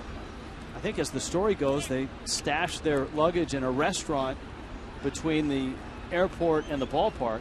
I mean, they didn't even have time for fish tacos. No. or checking into the hotel. They probably didn't even have a reservation. Oh, no, they weren't going to spend the night. They were on their way up to L.A. after the game. Here's the 1-1. Velasco, the looper into right field. Venable dives, and he makes the catch. A run-saving catch by the acrobatic Will Venable. And San Diego holds on to their 1-run lead. Back to more Marlins baseball after this sports injury prevention message from the Cleveland Clinic, Florida.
In left field, Marlins Park. Joining me now, Mark Grant, longtime television analyst for the San Diego Padres. Welcome to Miami, buddy. Good to see you, my friend. How are you? I'm doing well. I love coming to Miami. Love coming to South Florida. See you and Hut. Yeah. You guys do a great job. Now Hut's over on San Diego television on Fox Sports San Diego for an inning. We get you, and we got a chance to talk about your ball club, the National League West, your thoughts on Marlins Park and coming to Miami. It certainly is a different trip for any team now coming into Miami than it was going to the old football stadium. The one thing that I like is that you're going to play baseball. We always had that rain in the afternoon, and there was always a delay. Not always, I shouldn't say. But it was always nice seeing the cordial people here in Miami at Pro Player. And now that you've got the nice digs here, I was talking to Mr. Loria before the game, talking to you and Tommy. And what a great place for fans to come. And know that if you travel from the state of Florida, wherever it's going to be, 2-3 hours, and we know that there are fans that do that, you're going to see a big league ball game. And you guys stay in a different spot as well. Visiting teams no longer stay up in Fort Lauderdale. You guys are in the heart of it down on Brickell, right? Right. Love it.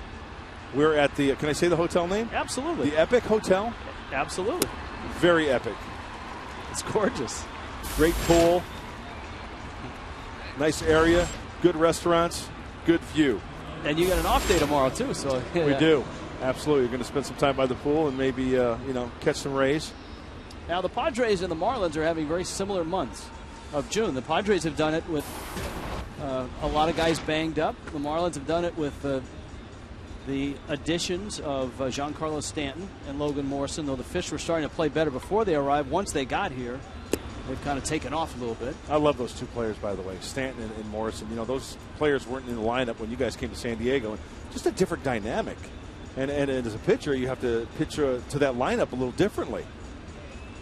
But the Padres, it's been one of those years where the replacement guys, if you want to call them that, like a Logan Forsythe, when he went down, Jed Jerko went down, Logan Forsythe came in. Kyle Blanks was on his way back to the minor leagues, having a heck of a June, leading the team in RBIs. So Siriaco's done a nice job. He has. For Cabrera out there at short. And he's our all-star guy, I think, Everett Cabrera. If you were to pick an all-star for this San Diego Padre team, he'd be representing the Padres in New York. See, even when he was out for a couple of weeks with the injury, Chase Headley would have been the guy. In fact, when the Marlins saw the Padres in early May, Headley was hot, and now he comes into this series with numbers that just don't seem like they belong next to his name in the scorebook. There's Forsythe with another hit. 3 hits already for Logan Forsythe, a couple singles, and the big one, a hanging breaking ball by Ricky Nolasco that he put over the Padres bullpen into left field. The one thing I've noticed about Nolasco tonight, Rich, is, and you mentioned it, Tommy mentioned it, a lot of breaking balls down and into the lefties. He'll try to backdoor that curveball. And Forsythe, we just saw him get another hit, as you mentioned. I think he's one of the better players that is a homegrown Padre that's going to have a nice career in the big leagues if he stays healthy. He's just a complete ball player. You know, there are players who can run and can hit, but he's just a blue-collar type guy. That one fouled off the foot of Amarista. They call him the little ninja, Amarista. You can plug him in anywhere, on the infield, the outfield. Well, he's a guy, and we were talking about it a few innings ago, just had incredible numbers in the minor leagues coming up in the Angels organization. And he could run into one once in a while as well. He's not going to be a 20 home run guy, but through the course of time, he'll run into one. And that's our assistant trainer on the left, Paulie Navarro, who does a great job with Todd Hutchison, our head trainer. See, I know Hutch from my days in Las Vegas. Really? Yes. I was there for 3 years. That's going way back. That is going way back. Jim Riggleman was the skipper back then. Amarista, the little ninja, is all right. Carlos Quentin, Chase Headley hoping to get up here. In the 5th, Mark Grant is with us, longtime analyst, and one of the better dressed analysts in Major League Baseball. Oh, I don't know about that. Oh, look at you. What, are you complimenting my clip-on tie that's 90% rayon? Oh, come on. You've got your boat shoes going from Miami. Hey, when in Rome, right?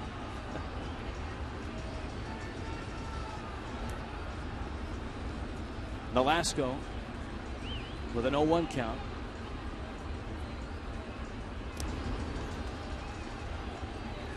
You know, you look at the outfield, the way they're playing right now, very shallow against Amarista. I mentioned that, you know, he can get into one and split a gap there and go running. Now, Forsythe has got some good wheels, Rich.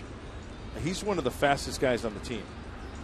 That's where you really miss Everett Cabrera. Yeah. Ball in the dirt. It popped out of Brantley's glove, and Forsythe, I don't know if it was a straight steal or if he saw the ball pop and left, but he didn't get a clean breakaway from first. He ends up at second base with a stolen base. That's another thing that Logan Forsythe really possesses. When this ball is in the dirt, he sees daylight, and then he's off and running. And he had that plantar fasciitis. As we take a look, secondary lead, he sees daylight, off and running. And that's just good baseball instinct. He possesses that not only on the base paths, but also playing second base. So just his second bag. He's got 3 hits on the night. Little dribbler. 2 outs. Amarista is out. And up comes Carlos Quentin. Now, if you're a Marlin fan and you hear the name Carlos Quentin, one of the first things that pops in your mind is Zach Greinke because of all of that went down. Everybody knows what happened that night. If you're a baseball fan, it was Quentin and Greinke. They'd had a history. Right. Quentin charged the mound, Greinke's shoulder. What's happened between the Padres and the Dodgers since then? Water under the bridge, really, because we've already played the Dodgers, and Greinke has pitched against the Padres, and it just, nothing that came of it. I think what was done is over with. Will guys remember? Absolutely. I mean, like any sport, that's what happens, if there's a little rift between players or teams. Carlos is a guy that, getting back to what he does on the field, if he gets a hot bat, it just changes the dynamic of this Padre lineup as well. Without a doubt. And he's had a nice stretch of about 3 weeks worth of games. A swing and a miss. And Nolasco's out in front 0-2. The way that the ball just jumps off his bat, opposite field power. It's a guy that was an all-star twice in a real nice 4-year run with the White Sox. Got to guess sweeping breaking ball right here, you would think, huh? Yep. And the tough part is Ricky's got 2 different speeds on those breaking balls. And that one finishes Carlos Quentin. Hey now, how you doing? Mud, we got to get you out to the Cleveland. Yeah. Hey now.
Miami tonight, halfway through, and San Diego is up a run.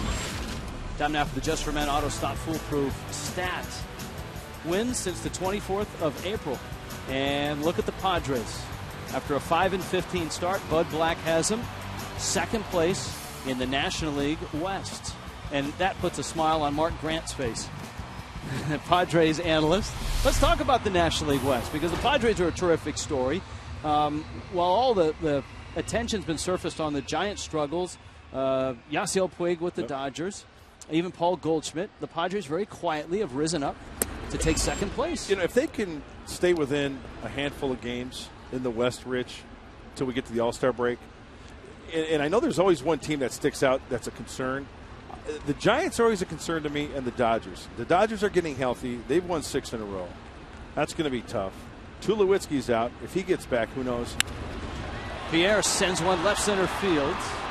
Amaristo runs it down. Allowed out number 1 against Edinson Volquez here in the 5th, with Placido Polanco and Giancarlo Stanton coming up.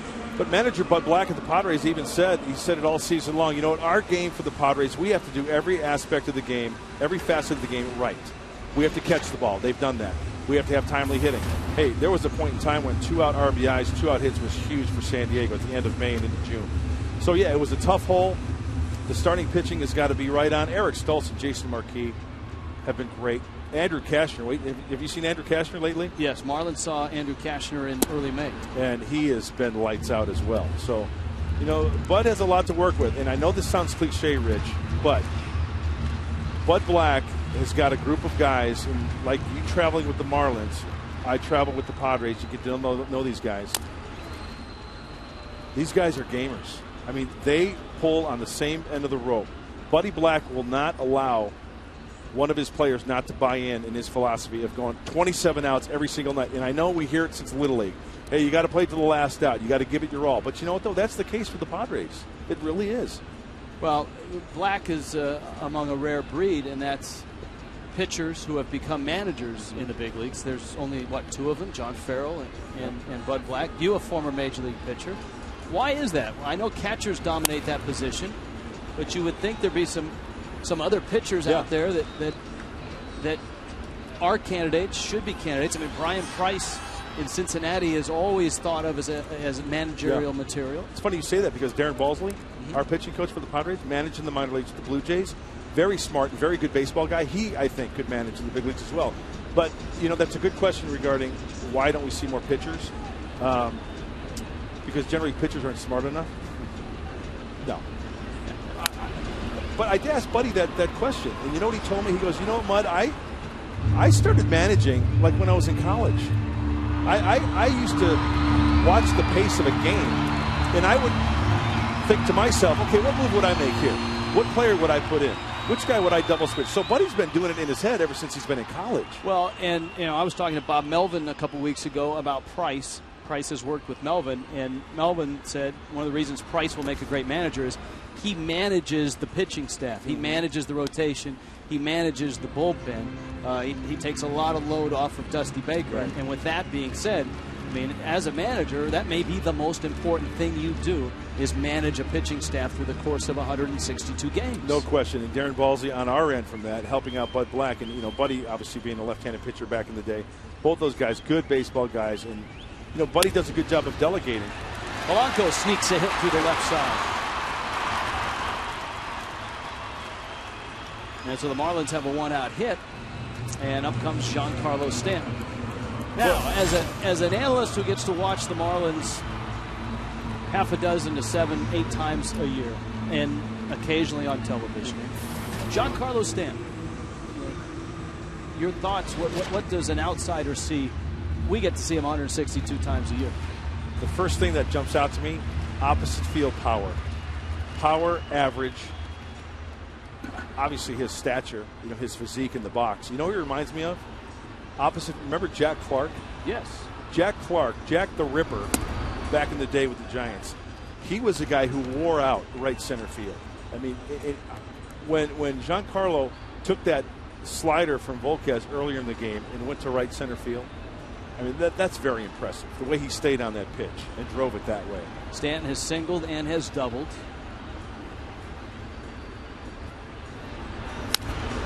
fouls that one back. In all truth, the Marlins would like to see him 162 times a year, but he's been hurt this year, and his loss certainly impactful. The absence of Logan Morrison for over 2 months, tough, and you could see it wear on Mike Redmond's face when he got to the end of May and early June, and the Marlins were the lowest scoring, lowest on-base percentage, lowest slugging team in all of baseball. That's changed just in the last 2 weeks. Polanco at first. And Volquez gets a corner. Oh, that's a great pitch. Come on, Rich. That's right there. Now, we have a little thing called Fox tracks. Oh, yeah, here. so do we. Look at that. It's right on the corner. And right on the corner of Ocean and 4th in Miami Beach. And there's a Checkers, I think, on the corner of that intersection. Contractually obligated to say that, Mud. Hey, as a pitcher, what do you do now? You go right back out there, You right? go a little further out. Exactly, and hopefully standing from Volquez's standpoint expands the zone. Up with a fastball, and it's 2-2. You know, Edenson's been a kind of a flip of the coin. Remember in Forrest Gump, he said life is like a box of chocolates. Never know what you're going to get. And I think that sometimes falls under the category of Edinson Volquez. Well, tonight we were talking early in the innings. Volquez was pitching, and on the other screen we had Johnny Cueto dialed up pitching. And two very similar guys, obviously both Reds at one point. A good pitch there. The circle change. Good changeup from Volquez. And that's the pitch that diminutive Dominicans seem to be equipped with when they come to the United States, and that's that great circle change, the influence of Pedro Martinez. We talked about going further back, Jose Rijo, Mario Soto. Nice. So, I love the Soto reference back in the day. He was kind of the master of the changeup that really handed it down among generations. Yeah. But it really blew up with Pedro and all the success he had. I mean, Volquez talks about it, Cueto talks about it. Both of their nicknames when they were young in their careers were mini Pedros. Mm-hmm. Here's Morrison. I think one of the better pitchers in baseball. Yes, Tony Gwynn, the Hall of Famer who played 19 season with the Padres, the toughest pitch to hit. He said a good split finger fastball and a good changeup. Same arm speed, different grip. Even if you throw it down the middle, if you take enough off, you can get any hitter to swing through it. It's one of our favorite things to do when we get to San Diego is recite Tony Gwynn statistics, like his batting average with 2 strikes. And tacos at the Tin Fish, the fish tacos. I go with the salmon. That's a good call. It is. Our crack staff, which is the nickname for our production staff, usually 3-game series means 4, maybe 5 trips to the Tin Fish. Really? Yeah, well, it's And lunch. how many each time? Well, it's lunch, usually 3. Lunch, and then dinner break just before first pitch because it's right next to the ballpark. You guys got it dialed in. Well, that could be you and the Clevelander here. Morrison liner, and it's snagged there by Forsythe, who, as Mark Grant told us, is a gamer. It's good to see you, buddy. Rich, as always, I love coming to South Florida and hooking up with you and Tommy. Thank you so much for the time. And Marlins fans, thanks for putting up with me. One of the real good guys and one of the great analysts in baseball. I appreciate that. Thank you very much. And look at the tie. Oh, my goodness.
6th in Miami. FP&L scoreboard.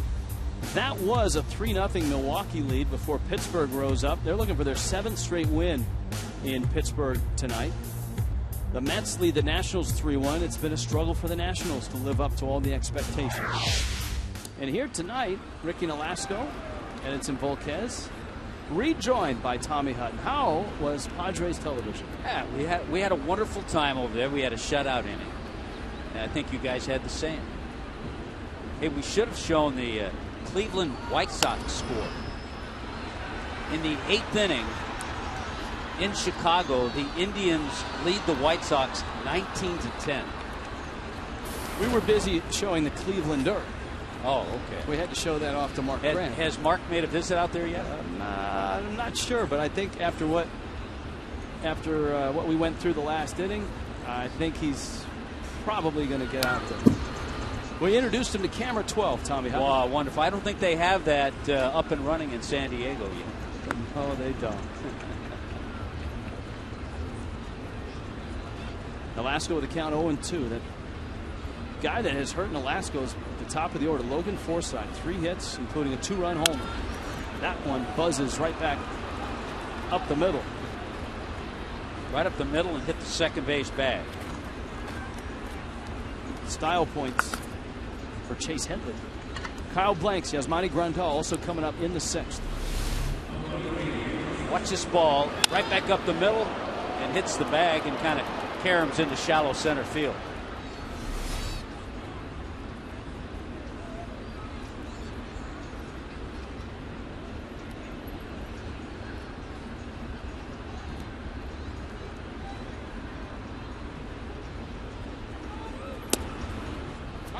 Blanks takes a strike. Cholula Hot Sauce, spotlight player. Born in Pennsylvania, raised in New Mexico, JC in Arizona. Padres a draft and follow. That's why he was drafted in the 42nd round. That rule no longer exists. And I thought, Rich, you did a nice job explaining the draft and follow situation. There's a lot of people do wonder that, but you're right, it's not in effect anymore. As a college player, I was just a follow and never a draft. They followed you on your way. They never got around to drafting. One of our West Coast crack staffers saying that the camera 12 in San Diego it's in the tin fish. We talked about the tin fish. That's with Mark Grant.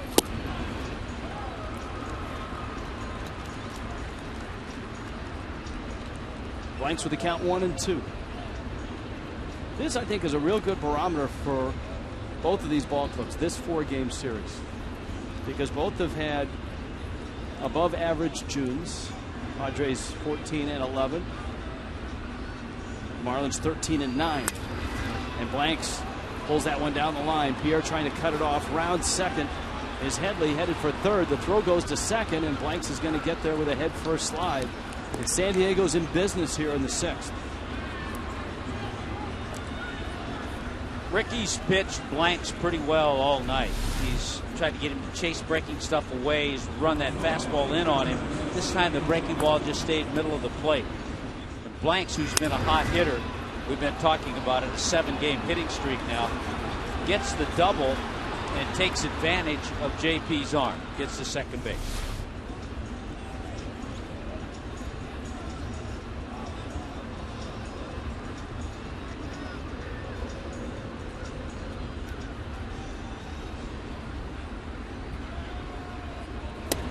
Now Grandal. Yasmani Grandal is flied out and struck out. The Padres now with 9 hits to go with 3 runs. The infield will give up a run for an out. Nobody out in the 6th. You can see the pitch count for Nolasco at 105. Bullpen is active.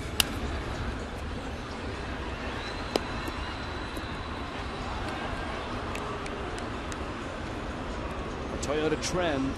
Last 10 games, an ERA in the low 2s.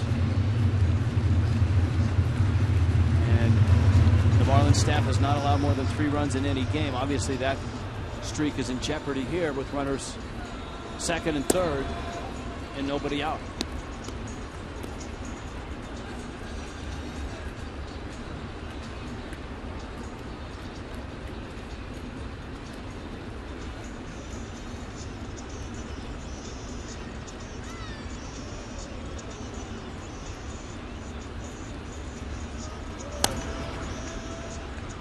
Ricky gets the second strike on a foul ball that counts 2-2. It's been kind of a strange game for Ricky tonight.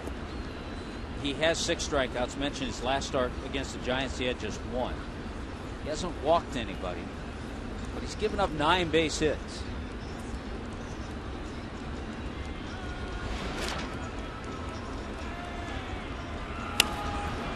Pop up down the left field line. Pierre can't get it. It falls. And the Padres get a run on a bloop single. Blanks ends up at third. Grandal drives in the run. Headley had to wait until it landed in front of Pierre. Boy, Juan Pierre had to make a decision. And this is what happens in a big ballpark. You get base hits that drop in front of outfielders. Here it comes. Okay, am I going to catch it? Do I dive? If I miss it, it gets by me, and everybody's running the bases. So he pulls up just to make sure he gets it on one hop and gets it back into the infield.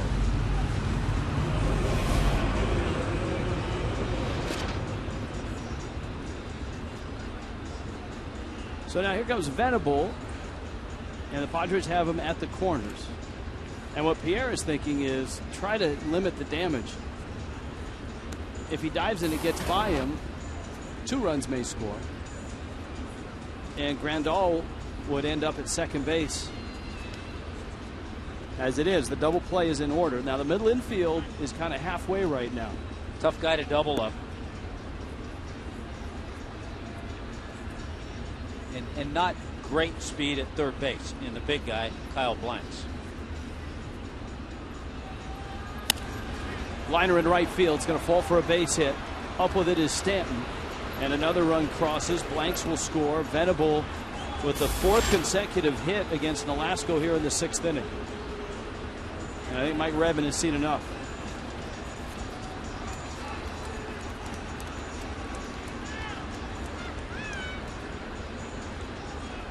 And so Ricky Nolasco exits with nobody out and 2 runs across in the top of the 6th inning.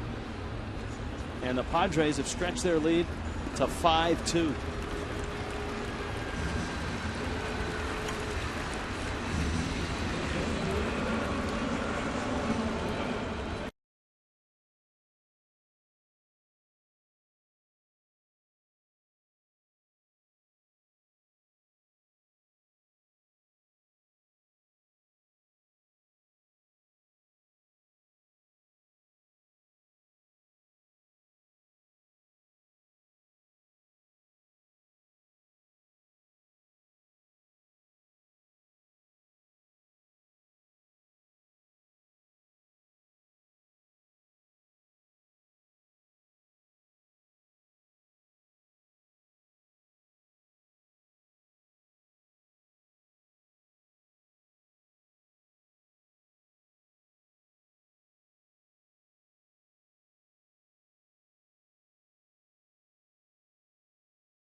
The 6th inning.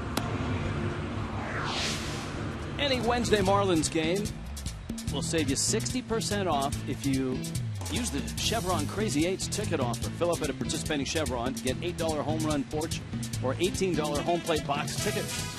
Visit your local Chevron or marlins.com/Chevron for details. Restrictions apply. Here on this Friday night in Miami, Ryan Webb out of the bullpen for Ricky Nolasco. Been a while for Ryan Webb. The last time we saw the right-hander was in San Francisco on the 23rd, went 2/3 of an inning. He has had some struggles, had a tough game against Milwaukee. Gave up some hits against St. Louis, but gets an opportunity here, and with his ability to get that ground ball. Remember, he got that terrific double play ground ball on a ball hit back to him in San Francisco.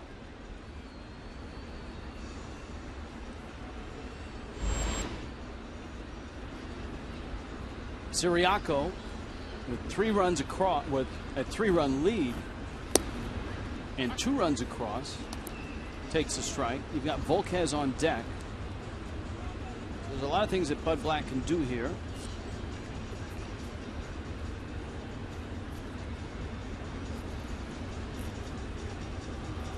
Glenn Hoffman, the third base coach, he signs for Siriaco. Webb.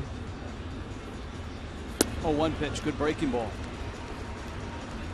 Webb out of the chutes with just terrific stuff in April through mid to late May. Hit a bump in late May, early June. Has started to ease back into the effectiveness he had early. You know, in this long season, 6-month season, guys hit bumps, but it's usually a little more obvious from a guy out of the bullpen, because he's out there 1 inning and a couple of bad outings, and all of a sudden it's a big bump.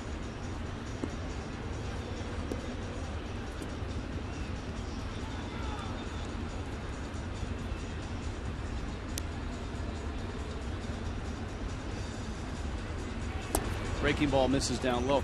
Sad news today in baseball surrounding a former Marlin reliever. Justin Miller was found dead near his home in Palm Harbor a few days ago. Cause of death is unknown. He appeared in 108 games for the Marlins in 07 and 08 and had good numbers with the Marlins. He last pitched in the majors in 2010. And I believe he was in AAA with the Rays this past year. He's best known for the tattoos on his arm, which prompted the Justin Miller rule, which for a while was in effect in Major League Baseball, where if you were heavily tattooed on your arms, you had to wear sleeves to cover them up as a pitcher. That's sad news. Way too young. 35 years old, Justin Miller.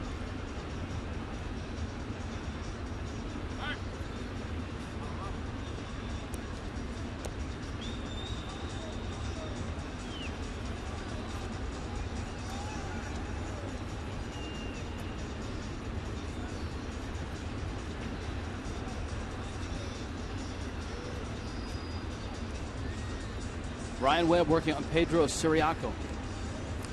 And now he wants to talk to Rob Brantley.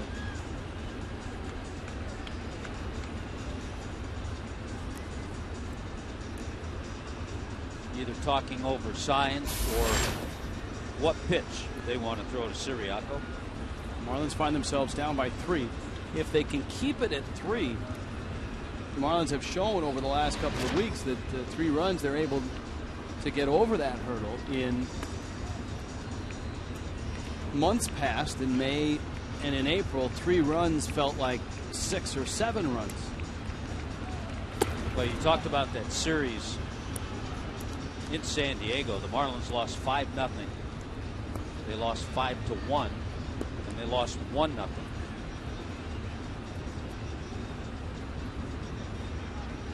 So the Marlins have doubled their run total from that 3-game series tonight. Need some outs here in the 6th. And Webb has gone 3-2 on Pedro Siriaco, the number 8 hitter, with Volquez, a guy that has homered this year, on deck.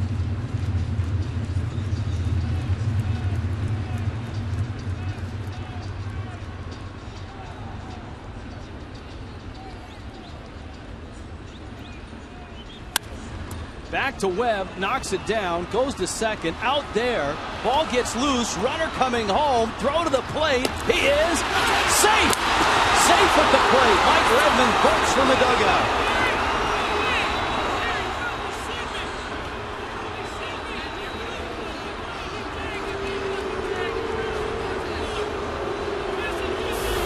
And Redmond right now.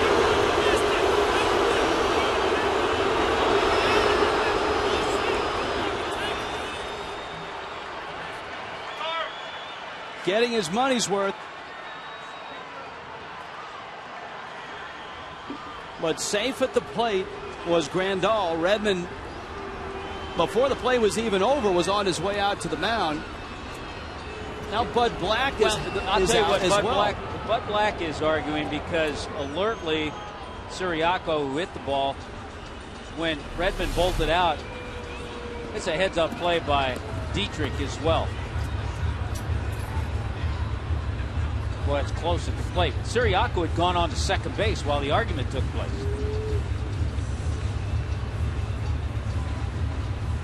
It's bang, bang. Bang, bang. The key is that he was able to keep that lead foot straight. Sometimes you see that lead foot pop up after a guy hits the dirt in the slide.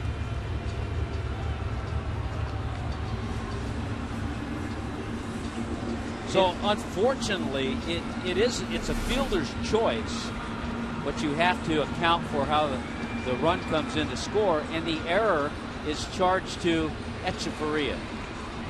That's a tough error. Tommy, we looked at it 3 times. It looked like the tag was on the hip and the foot got the plate, but it took 3 looks at it. Yeah, I agree. Very tough call.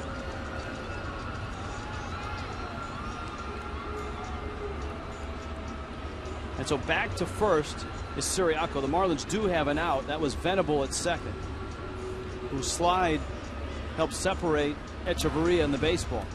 It's very similar to the play in San Francisco. If Webb could have fielded that ball cleanly, he had an opportunity to start that double play. But the ball kind of popped out of his glove. And then by the time he made the throw to second, it was a little low and it was a close play. Volquez squares.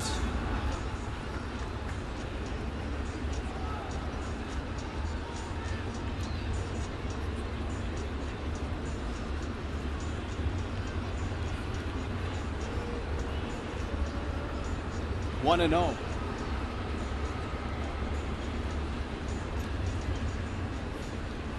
Good lead by Siriaco.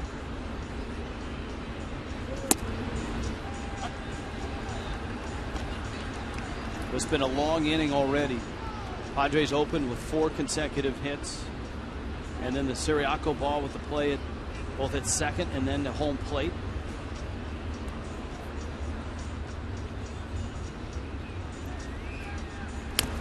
Volquez sets down a bunt.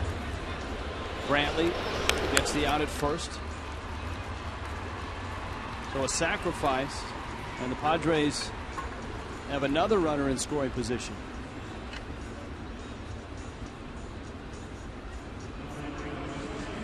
And a tough night for Ricky Nolasco. Yep, tough night. Ricky gave up 11 hits. Just had flashes of making some good pitches, but just could not make good pitches consistently. Well, this is the guy that really hit Nolasco. 3 for 3, Forsythe, a couple singles, a stolen base, and a 2-run homer.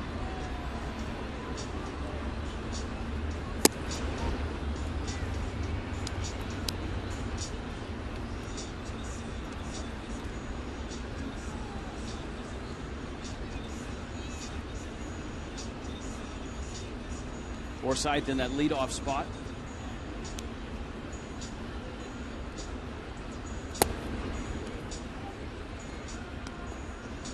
And Webb behind him, 2-0.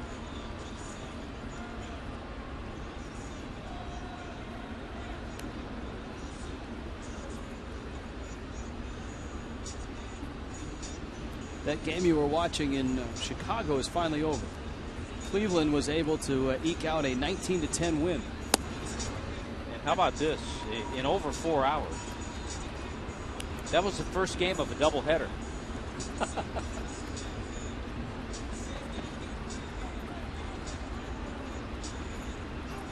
Yes, the nightcap is coming up.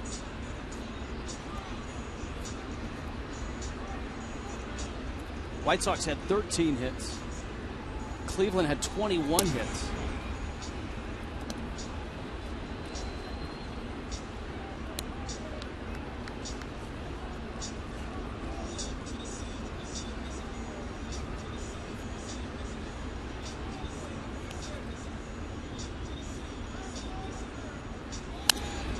That one fouled off. Both starters in that ball game lasted 2/3 of an inning for Cleveland and 2 1/3 inning for the White Sox.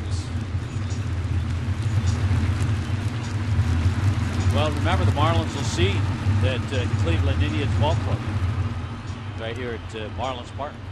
Indians come in first weekend of August 2nd, 3rd, and 4th. The Tribe will visit South Florida. Fastball fouled back.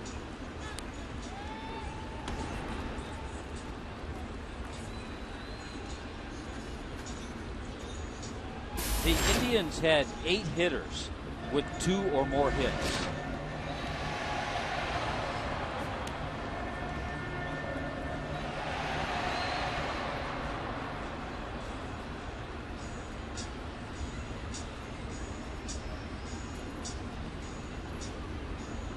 Ziriaco out at second. Forsythe, and had Webb not gotten his glove down, that might have been his 4th hit of the night.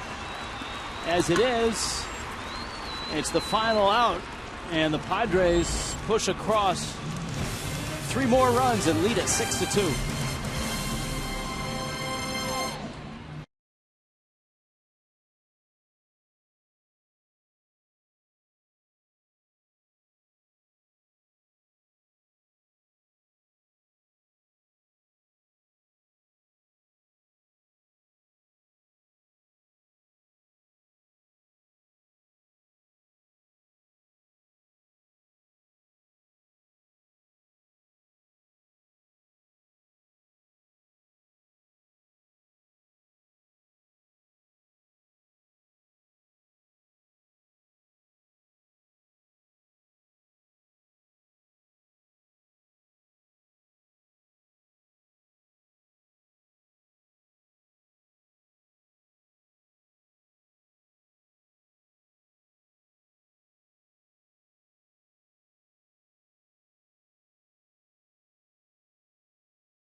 Triple by Logan Morrison, and the highlight is the slide at the end.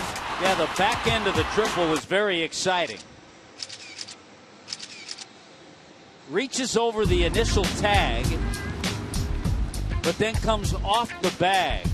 Now watch Morrison's fingers. Look at Headley's eyes. And watch Morrison's fingers. They actually get caught on the glove. He's actually out. Yeah. And did you see the eyes of Chase Headley? He never took his eyes off Morrison. That's terrific work in the truck. Great camera work by the cameraman and by the folks in the tape room. Ozuna takes down low. We check in with Craig Minervini. Craig? Rich Betty Hemingway has been waiting to come to Marlin games practically your whole life, right? Right, yeah, right. This is the first game that you've come to ever in person at a home game. At a home game, yes. Yes. But you've seen them on the road? I've seen it. No, I haven't. Oh, not in No, San not- when you not lived the in Marlins, San... no. Okay. But you're a big fan. How'd you become such a big fan? She lives in Panama City. Because I live in Florida and the Marlins are in Florida, so I'm loyal to home place. You told me if the game's not on TV, that really annoys you. Yes, it does, because I watch all of them all the time. Are you big fans of Rich and Tommy who call the games for us, the announcers? Oh, yes. Yeah, and you and Conine, too. Now, this is great because she gets a chance to come to the park, and you have your history here with your family. As Ozuna strikes out, not as good. You have a lot of generations here. Tell me who's here. Yes. I'm the oldest one. My daughter is at the end. My granddaughter next to you. Granddaughter there, huh? Great-granddaughter. Great-granddaughter. And great-grandson back there, and great-grandson here. So you got 4 generations here. All right, you got to tell us how big a fan your great-grandmother is. She's a huge fan. I picture her at her house throwing the remote down on the floor, throwing it against the wall. She calls me all the time saying that when Dan Ugla was here, she was the biggest fan of Dan Ugla. Now she loves all the youngsters that we have. I think Dietrich is your favorite player now. Who's your favorite now? I think Dietrich right now. All right. Yeah. You're a good fan. But I love them all. And she's great. She walked all the way out to the set. You're in good health. Yes. Good for you. 92 years old. Good to have her here, huh? It's wonderful to have her here and be able to experience this for her first time. All right, very neat, guys. And she is a good fan. She knows all the players. Back to you. That's terrific stuff, and it's an honor for us that she chooses to spend the evenings watching Marlins baseball. And that makes us feel good. That's nice. And we know there's a lot more out there that some haven't been able to get out to Marlins Park yet. And by the way, I noticed Craig did not mention to her that tomorrow is not on TV. Well, he's smart. He's going to wait till she gets home and sets the DVR for tomorrow. And she'll be here then. Edson Volquez still going strong. Rob Brantley at the plate. The 2-2 pitch from Volquez. Brantley lifts one to left field. Quinton runs it down and makes the catch. And so there are 2 outs here in the bottom of the 6th.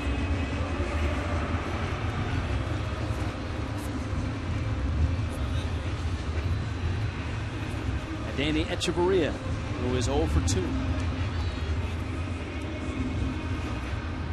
The Pirate game is now in the top of the 7th. Pittsburgh a 9-3 lead over Milwaukee. The Brewers got 3 runs against Garrett Cole in the first, and then it's been all Buccos since then. If Pittsburgh wins that game, that'll be 4-0 for Cole. Yep, and it'll be win number 7 in a row for the Pirates, and they'll at the very least have a share of the best record in baseball. St. Louis, who had the same record to start the night, is in Oakland, and that obviously starts a little later in about a half an hour in Oakland.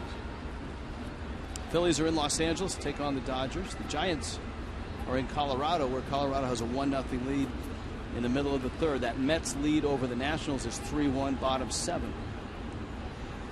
It's a Matt Harvey ball game for the Mets. Atlanta 2-0 over Arizona in the 6th on a night where Chipper Jones has his number retired. I know he doesn't go out to the ballpark a lot, but it'd be kind of nice when we're there. Hope we'll see Chipper maybe. Always good to chat with him. It's just not the same when you're unable to at least once a night say chopper to chipper. Chopper to chipper.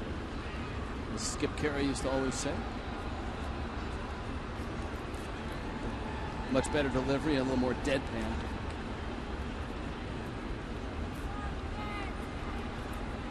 (3-1) to Echeverria. Slices that one into right center field, and it nestles in for a hit.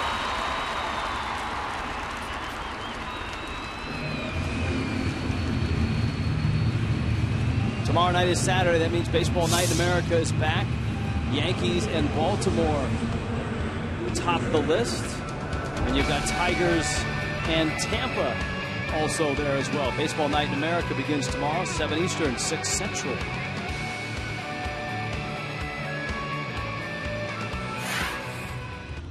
And so the Marlins and Padres, who play tomorrow night, are not on television.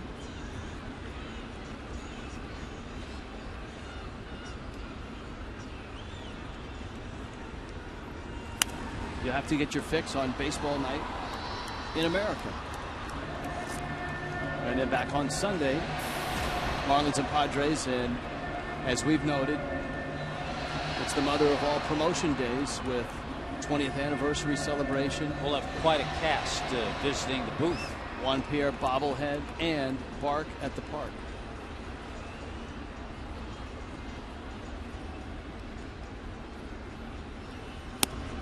Breaking ball, strike. Good ball game so far for Dietrich. He's had the best swings of anybody tonight with a couple of base hits. And there's Betty. This is her guy. Singled and doubled.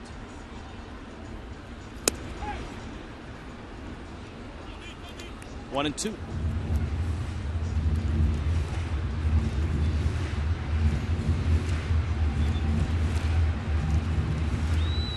Joe Thatcher. San Diego always thick with good relievers, or so it seems.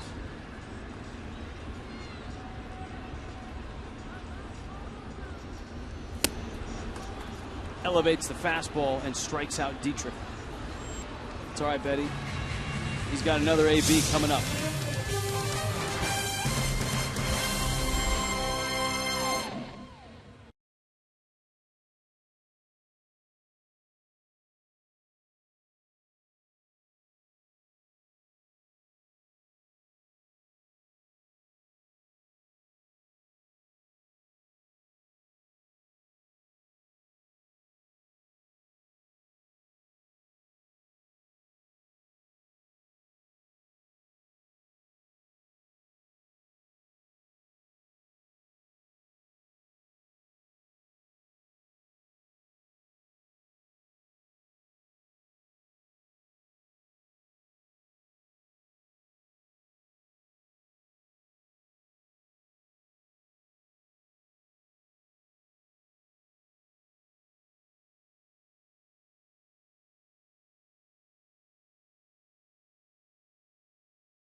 Are here tomorrow, and you get all you can eat seats for just $27. Celebrate Venezuelan Heritage Night. Enjoy a post-game concert on the West Plaza. Oscar de Leon, presented by Heineken Light. Looks like a good story there. Drink responsibly. Go to Marlins.com for tickets. Marlins baseball. Dive in. It's all presented by Heineken Light tomorrow night. Again, no television, so come out to the ballpark. Venezuelan Heritage Night.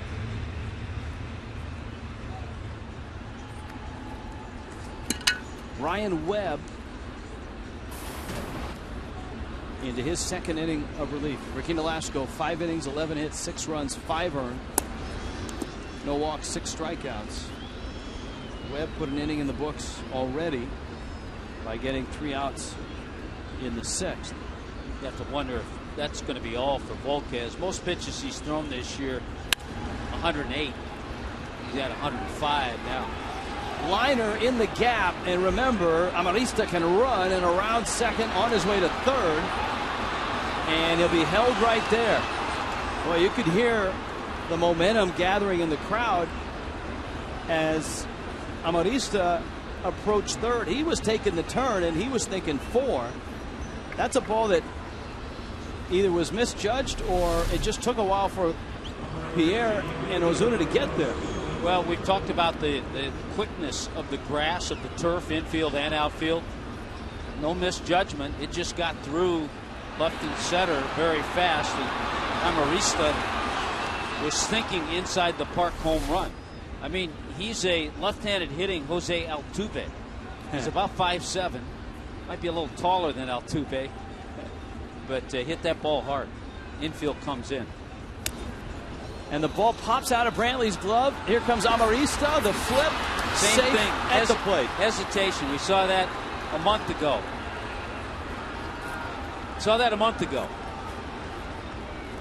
He's far enough away from the plate. He knows he can't get there. Flip it to the pitcher.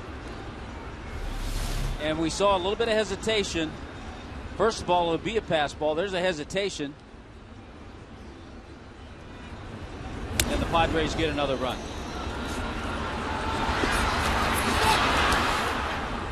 And he knows it. He knows he made the same mistake he made a month or so ago.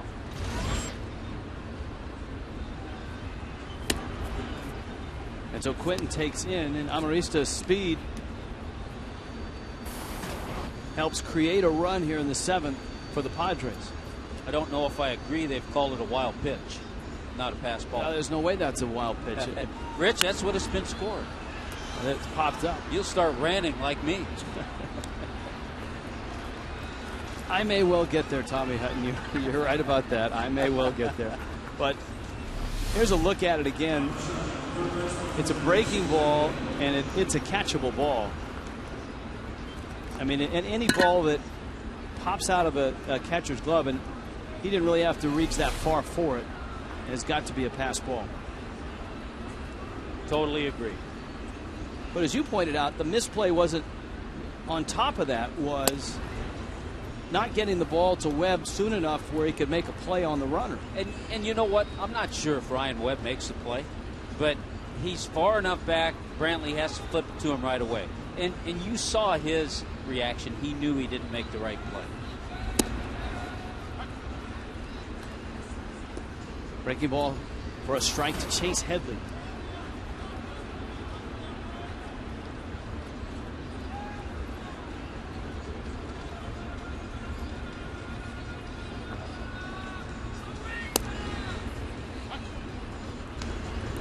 This is the tough part. And I'll be honest. And we know that Brantley's not alone. There are other young players the Marlins have. And Mike Redmond knows that he's learning up here. Which is unfortunate because your mistakes up here are magnified. And they also affect others. They affect the team. They affect Ryan Webb. And that's the unfortunate part.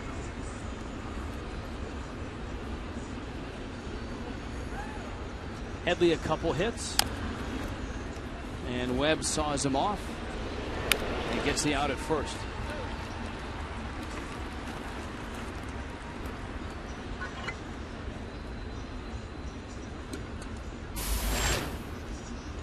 So a couple of outs, and here's Kyle Blanks.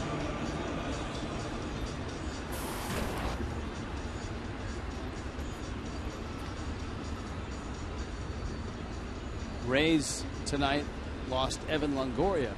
Plantar fasciitis flared up. He had to leave the game with the Tigers.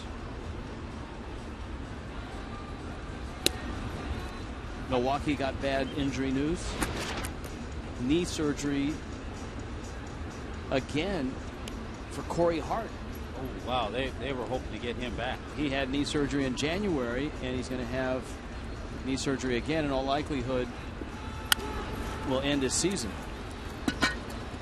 Echeverria fires to first in time to get the out.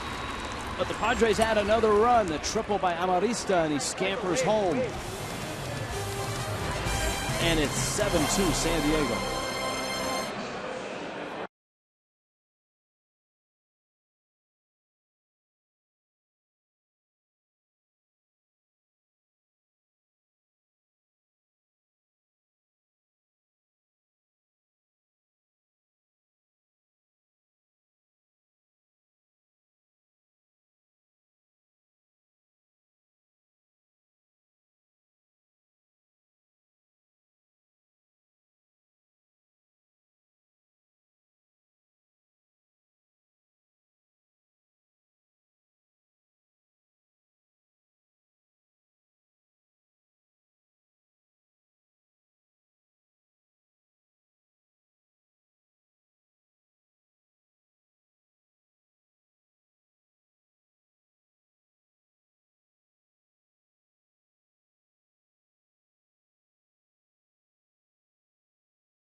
Tonight in Miami, the San Diego Padres are showing why they're a team that is on the move. They've had a real nice June, put themselves in second place in the National League West, and have a 5-run lead over a Marlin team that came in having won 5 of their last 6, with Tommy Hutton, Jeff Conine, Craig Minervini, Nick Vincent, Jordan Brown, Rich Waltz with you. That's Nick Vincent, and that's Jordan Brown. And that's strike 1 at the bottom of the 7th. One of the better outings for Edinson Volquez. He had a start against Atlanta earlier this month. He struck out 9 in 7 innings. But Volquez tonight, 8 strikeouts. Gave up just the 2 runs. Brown getting the pinch hitting call here to start the bottom of the 7th. Juan Pierre Placido Polanco to follow. You know, reading further on the Corey Hart story, he actually had surgery on his right knee and injured his left knee trying to build strength in his right knee, and is going to have the same procedure in his left knee that he had in his right knee. That's bizarre. You really feel for a guy. And by the way, as you so often say to me, you'll be happy to know that has been changed to a pass ball. See, I had a feeling that was coming, so I didn't go full Tommy on him. Well, one of the areas it makes a difference. It's an earned run if it's a wild pitch. It's an unearned run if it's a pass ball.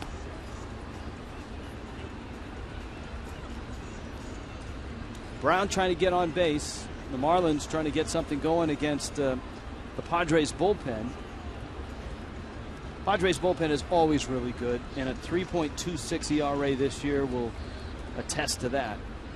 And whether it was Kevin Towers when he was there, whether it's Bud Black, who knows how to build a pen, along with Darren Balsley, Josh Burns now the general manager in San Diego. Padres have always been able to identify good middle relief arms. For the longest time they had Trevor Hoffman. Keith Bell had a very nice run as the Padres closer. Houston Street is the Padres closer right now.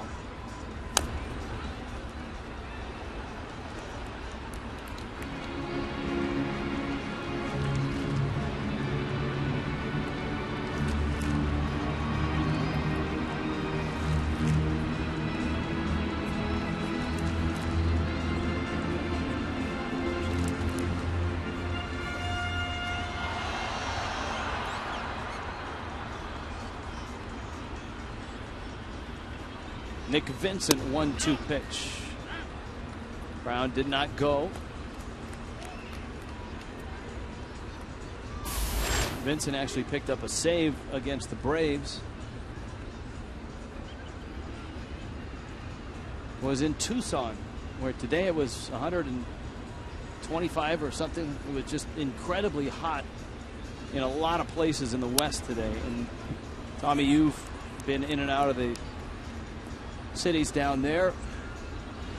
Tucson, Phoenix, Las Vegas. Remember years ago, Tucson and Phoenix were in the Pacific Coast League, and you'd play outdoor night games. It was 108 degrees at start time. Brown reaches out, rolls one up the middle. Siriaco to his left and makes the play. There's an out here. In the 7th, 7-2, San Diego on top. A lot of two-seamers and cutters from Vincent. Juan Pierre comes up. Pierre is 0 for 3. The best nights offensively for Miami: Giancarlo Stanton 2 hits, RBI double. Logan Morrison RBI triple. Derek Dietrich has a couple of hits, including a double. It's been a struggle for Juan Pierre. Remember, he had that hit streak snapped. Since that time, JP's 0 for his last 18.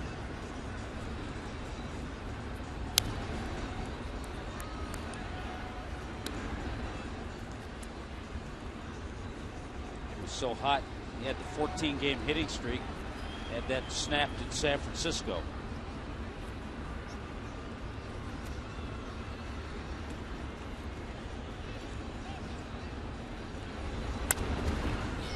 Soft ground ball.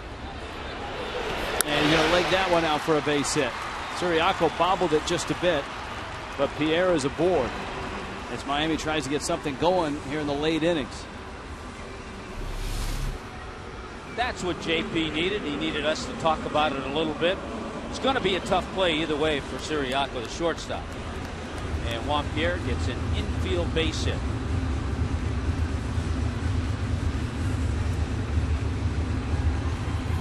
It's always amazing when you watch in super slow motion the bat hit a ball, how much movement there is on the bat. The bat, yes. The vibration, how much it bends.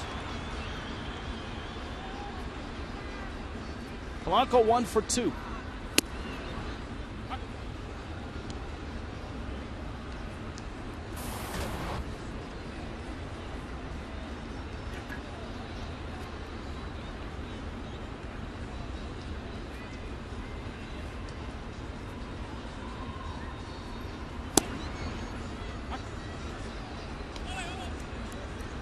Jerry Meals, the home plate umpire, calls strike 2. Joe Thatcher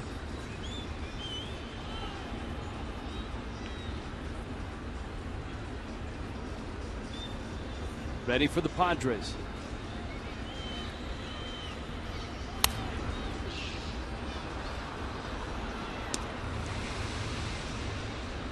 In the West, Arizona and San Diego 1 and 2.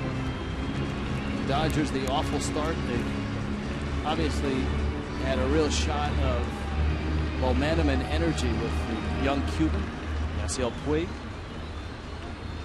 Rockies had a moment where they were playing well.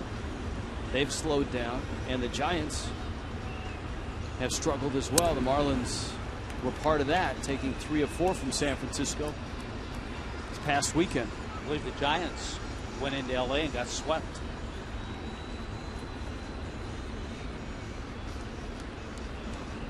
And with that rotation these last few years, that doesn't happen often in San Francisco.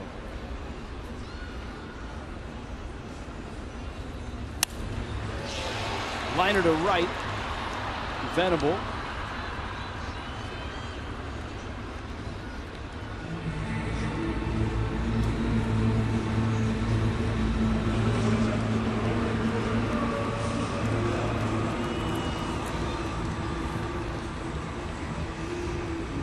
And here is Stanton.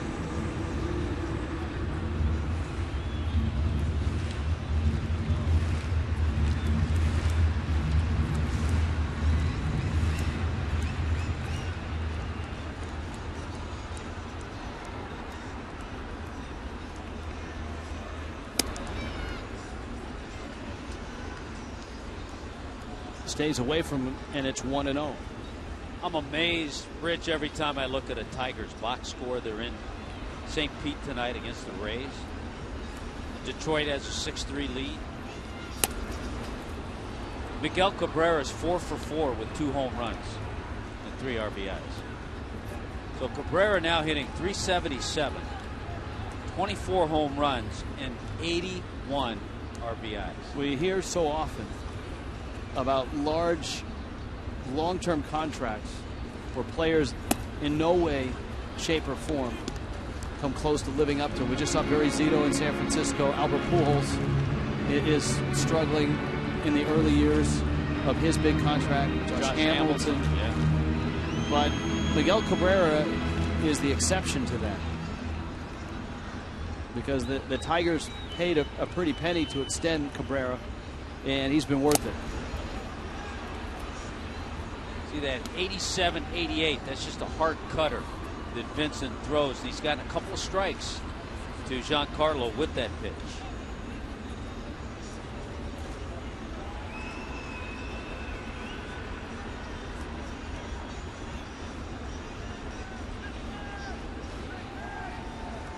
Two. And he strikes Stanton out. So the right-hander gets Stanton, and the Marlins stay down by 5.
Marlins got off to a good start in this one. Yeah, things look good in that first inning with Logan Morrison's triple, but just like that, Padres were able to come back. Logan Forsythe got a hanging breaking ball from Ricky Nolasco. He made a mistake pitch. Forsythe's had a good night. 3 base hits tonight. Stanton drilled the ball double into the gap. The Marlins got their second run. It was just 3-2 at that time, but in the 6th inning, things were opened up. A little bloop single. Run came in to score. Ricky's still in the game. Venable with a base hit. He rips it. Padres in that 6th inning put together 4 consecutive hits. And then kind of a crazy play at second base on a low throw. Unfortunately, an error charge to Echeverria. And you put all that together, and you have a 7-2 Padre lead. So into the 8th, and Dan Jennings comes out of Miami's bullpen. Jennings has had a nice run for the Fish.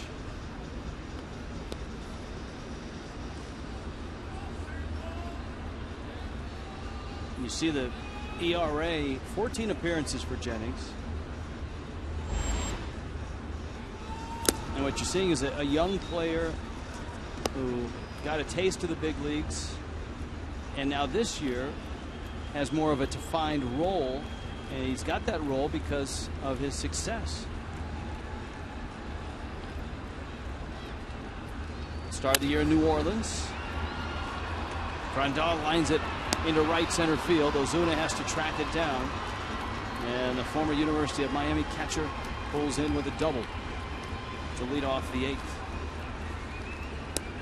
Seen a lot of balls in that gap end up triples, but Grandal does not have good speed, so he knows better than to try to go to third with nobody out.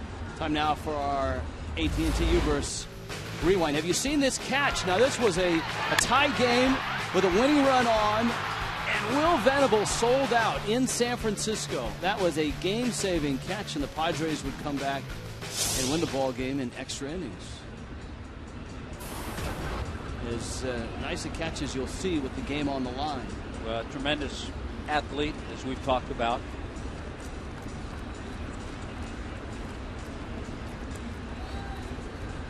Jennings now facing Venable, who smacks it over the head of Polanco down the line, and that's going to score Grandal. And the Padres continue to get it done. Boy, Venable's third base hit. He has 3. Forsythe has 3. Grandal with a couple. Headley has a couple. I can remember saying early in the ball game, and not only this year in San Diego, but in years past, Venable always seems to have big nights against the Fish. He and Cameron Maben. Maben, of course, a former Marlin, is on the disabled list, one of the many for the Padres. Those two guys, especially over the last few years, have hurt Miami. Siriaco. 6 career home runs for Venable against the Marlins. An average over 270 now. And in that series in San Diego, he was 4 for 8. And hit the mysterious home run. Venable hit just 9 homers all year last year.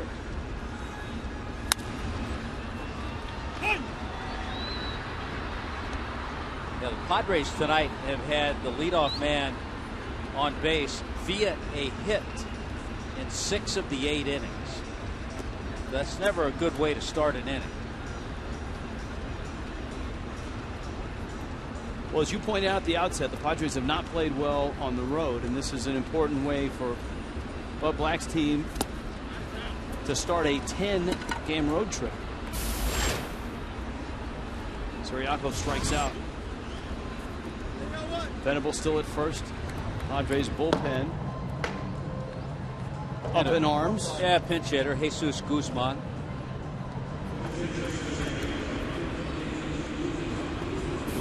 So the Marlins will see another Padre chucker next inning.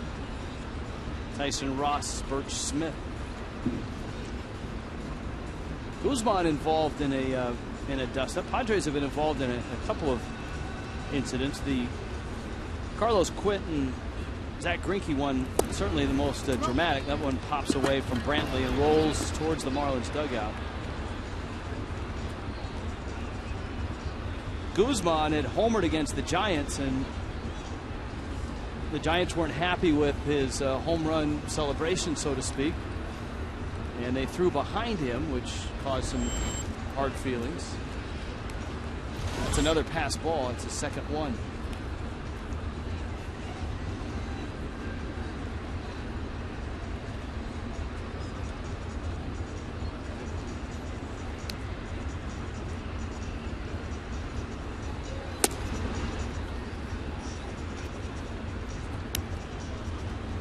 I think if you take a certain trot or have an excessive celebration on a home run, you might have to expect a little something the next AB.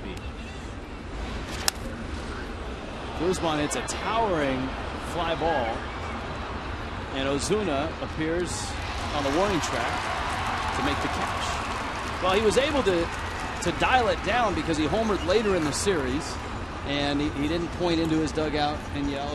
He was emotional, but not as demonstrative. The Fun Police had paid him a visit. Might have been some of his teammates. Because they didn't want to get hit either.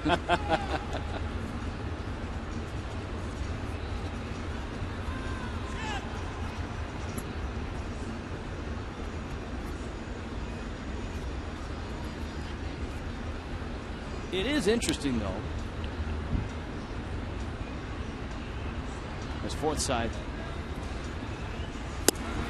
takes a strike, that college baseball, World Baseball Classic, games of magnitude, guys do celebrate big home runs. I mean, if Guzman did that in a league championship series game or the division series, A little different. it's a little different. It's a little different. I'll give you that. A little different.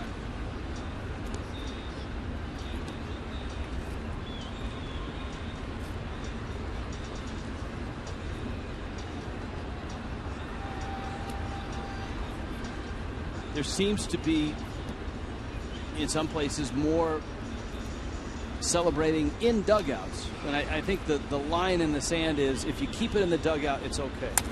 Oakland's done a nice job of that, whether it was the Bernie lean, which is the dance. Remember Weekend at Bernie's?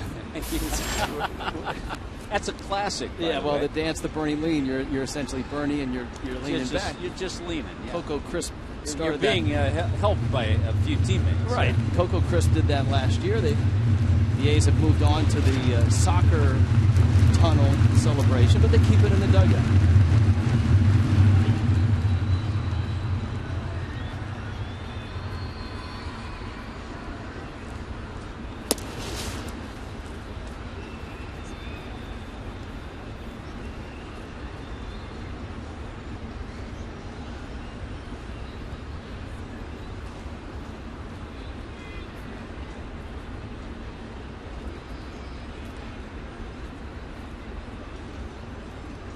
But it was, I mean, for him at the time, it was a huge emotional home run in a bitter battle between the Giants and the Padres. Jennings takes out. I mean, who would you take in a dust-up? Would you take Lucio or the swinging Fryer? I think I'd go after the swinging Fryer because he seems to have a peace about him, and I don't think he'd want to fight back. Oh, you don't think so? No. I think once you got his frock out of line, he would take Lucio. And that's what we've come to in an 8-2 ball game. Well, and it also reminded me of a story that's always one of my favorites. Forgive me if you've heard it before, but great teammate, terrific player, Willie Montanez. Hit a home run off Ferguson Jenkins in Chicago one day and took the longest home run trot, the longest turn around first base. Just showboated, really, really good.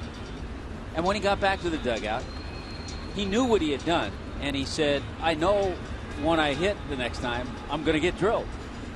And sure enough, his next AB, Ferguson Jenkins hit him right in the back. How long did it take him to get to first base? Oh, he got there a little quicker that time.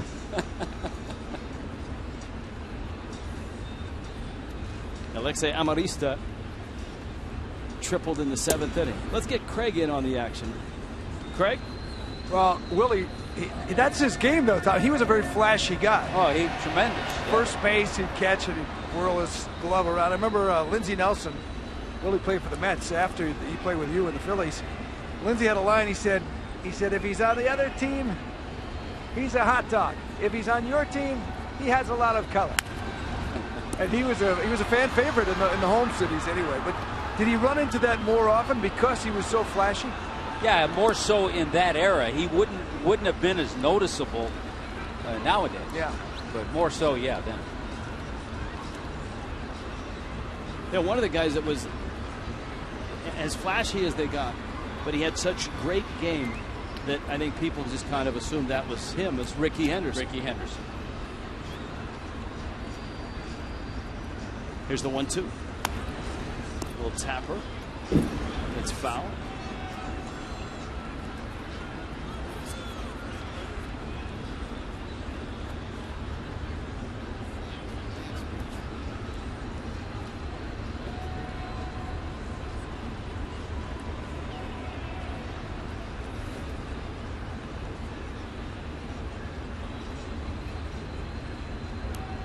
Eight-2 Padres.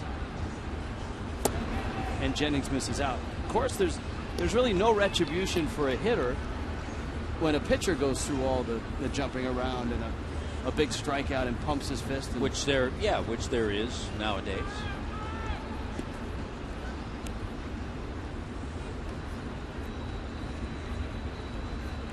The 2-2. Up the middle into center. That's a base hit. And another Padre run will score. 9-2. Marlins haven't seen this end of a game like this in a while.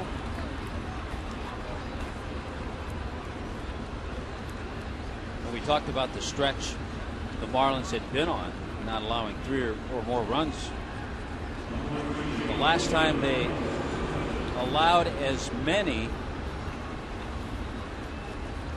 or more, the Cardinals beat the Marlins 13-7 on the 15th. Then it was right after that streak started.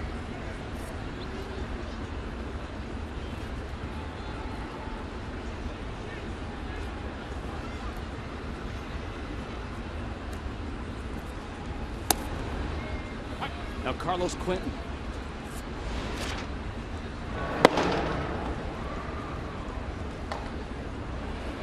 Everybody in the Padre lineup except Pedro Siriaco has at least one hit.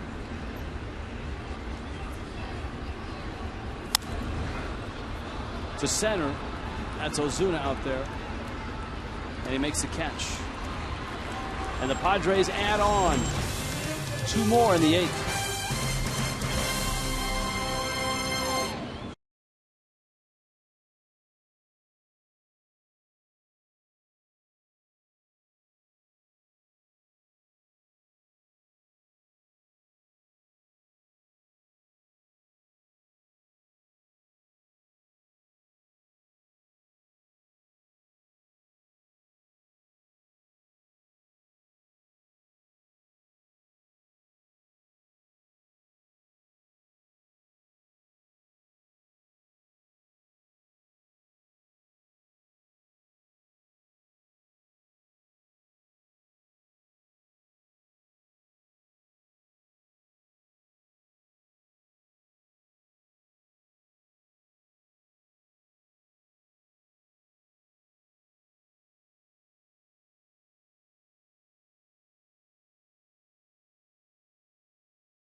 It's Sunday, and it's the 20th anniversary celebration. 20 years of Marlins baseball. There'll be Marlin heroes here at the ballpark. We'll celebrate it here on Fox Sports Florida. It's a 1:10 start, but the celebration, at least as far as Fox Sports Florida is concerned, starts at 12:30 with Marlins Live. 9-2 Padres. Not much of a celebration here tonight. The Padres have shown why they're scrappy and why they've been able to claw their way back to 500. That's where they'll be if they win this ball game. Chris Denorfia making an appearance, and so does Birch Smith at the University of Oklahoma. Smith, 14th round pick back in 2011. This is his third stint with the Padres this year. He's got Morrison, Ozuna, and Brantley. Yeah, he spent some time in AA and AAA.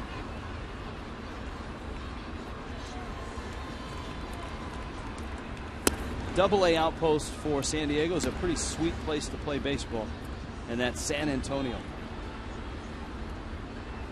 Pretty good place to hit.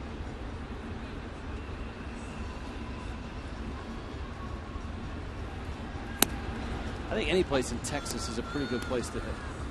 The Texas League's it's a little hot though. you have to stay hydrated. Hot and windy. Most ballparks in Texas got a lot of wind going on. I remember in the Texas League the year that I spent there, Midland was a great place to hit. The Angels were there. San Antonio was the Dodgers. Yeah, I'm thinking of the teams back when I was in the Texas League, playing for Albuquerque, but I was in the Texas League. Dallas, Fort Worth, El Paso. Well, El Paso had that famous ballpark. I believe it was Dudley Field, but players just called it the Dudley Dome. There was no dome on it, but there should have been, because it was just a wild madhouse of a ballpark.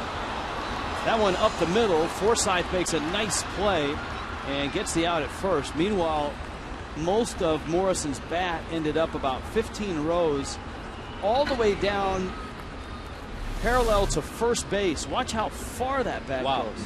This is a terrific play by Forsythe. Logan Morrison's been robbed his last two times. He had a line drive to second. So he's learning tonight, don't hit it to Forsythe. Got a lot of help from the big first baseman. Kyle Blank's up there. Ramos jammed him with a 96-mile-an-hour fastball. Boy, if Blanks can continue what he's done here in June, what a boost that'll be for the Padres, because you got to expect that Headley sooner or later is going to hit. Quinton has been productive. They're going to get their speed back soon with Cabrera. You expect Jerko will be back, and if he hits like he's done for a couple months, I think San Diego's going to get some offense and hang around in the West. Yeah, Jerko, before he got hurt, hitting .284, had 8 home runs, 17 doubles, so he was driving the ball well. Because the Padres will pitch, and as you pointed out, they play to their ballpark beautifully.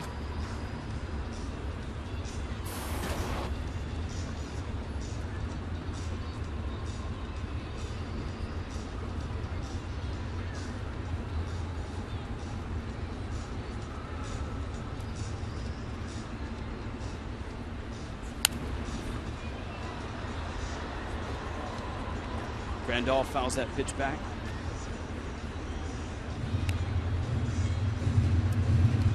Now Grandal has a couple of hits.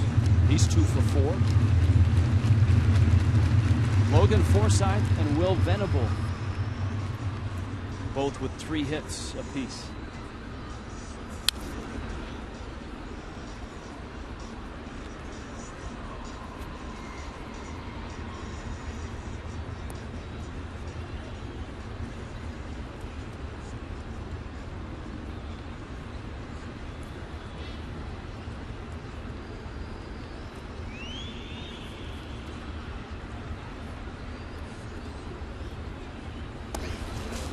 That's your back foot breaking ball.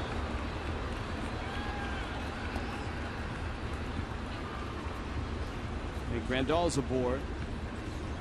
Venable's coming up. Ramos was trying to do something that had only happened one other time tonight. He was trying to have a 1-2-3 inning. Ricky Nolasco in the 4th inning had a 1-2-3 inning, a couple of strikeouts. I actually thought, Rich, at that time, because we've seen Ricky do it, at that time maybe, okay, now he's going to start putting things together a little bit. And turn out that way. Floodgates opened a little bit in the 6th inning.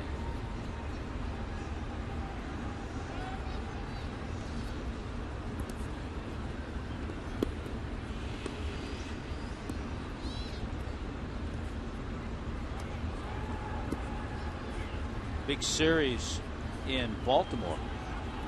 The Orioles hosting the Yankees. And the Orioles winning that game 4-3.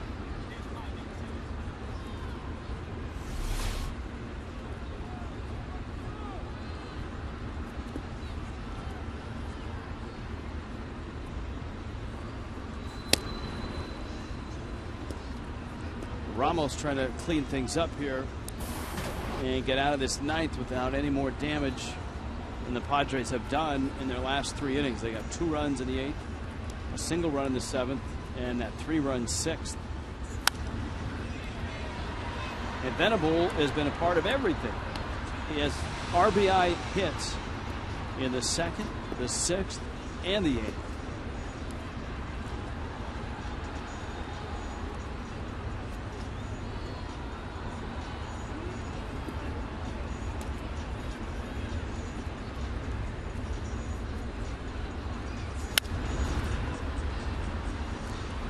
Dietrich on the outfield grass throws him out. Marlins get Venable, but need a bunch of runs. Down 9-2.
Summer racing at Gulfstream begins July 1st. And by Just for Men Auto Stop, the foolproof way to get rid of gray.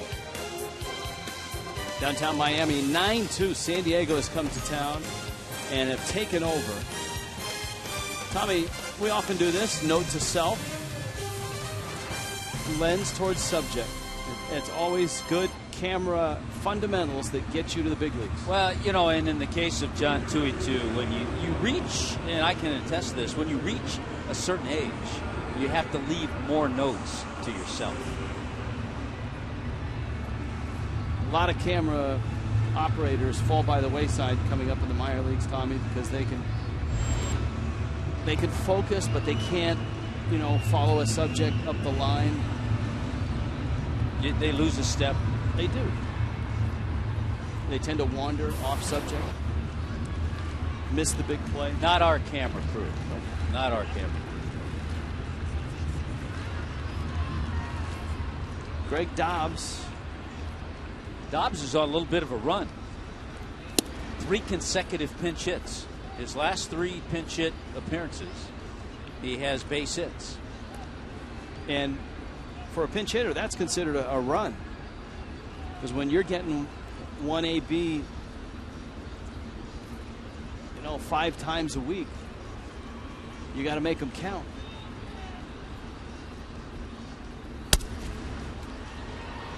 That one is popped to Forsythe at second. Birch Smith continues to get outs here. Padres got 6 nice innings from Edinson Volquez. He struck out 8. He gave up the 2 runs. The Marlins 5 innings. Ricky Nolasco 11 hits, 6 runs, 5 of them earned. A couple of those runs came after Nolasco exited, but were charged to his line. Ricky didn't walk anybody, and he struck out 6.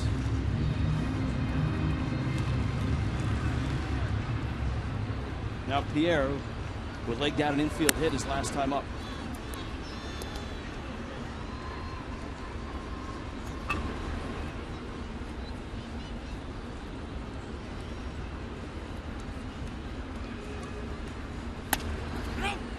Pulled to first, blanks right on the bag.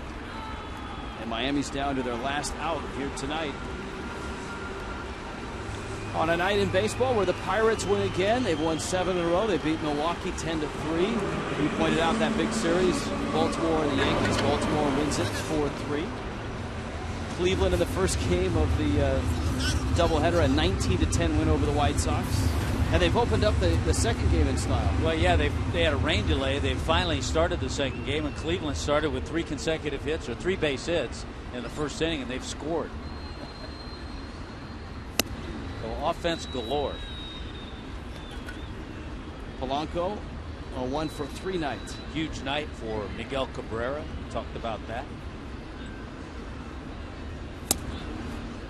Interesting series in Texas, where the Reds are facing the Rangers.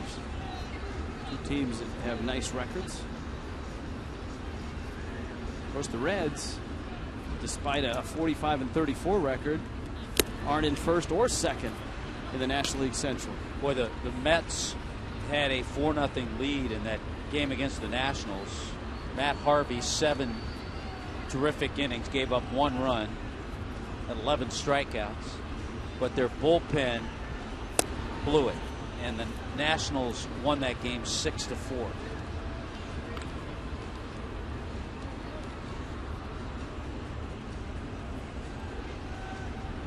Bobby Parnell ended up with a loss in that ball game. Tyler Clippert is 6-1 with the win out of the Nationals bullpen.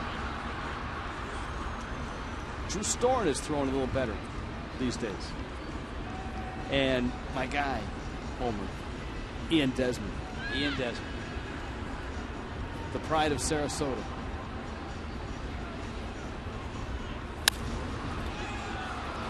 Fly ball right field.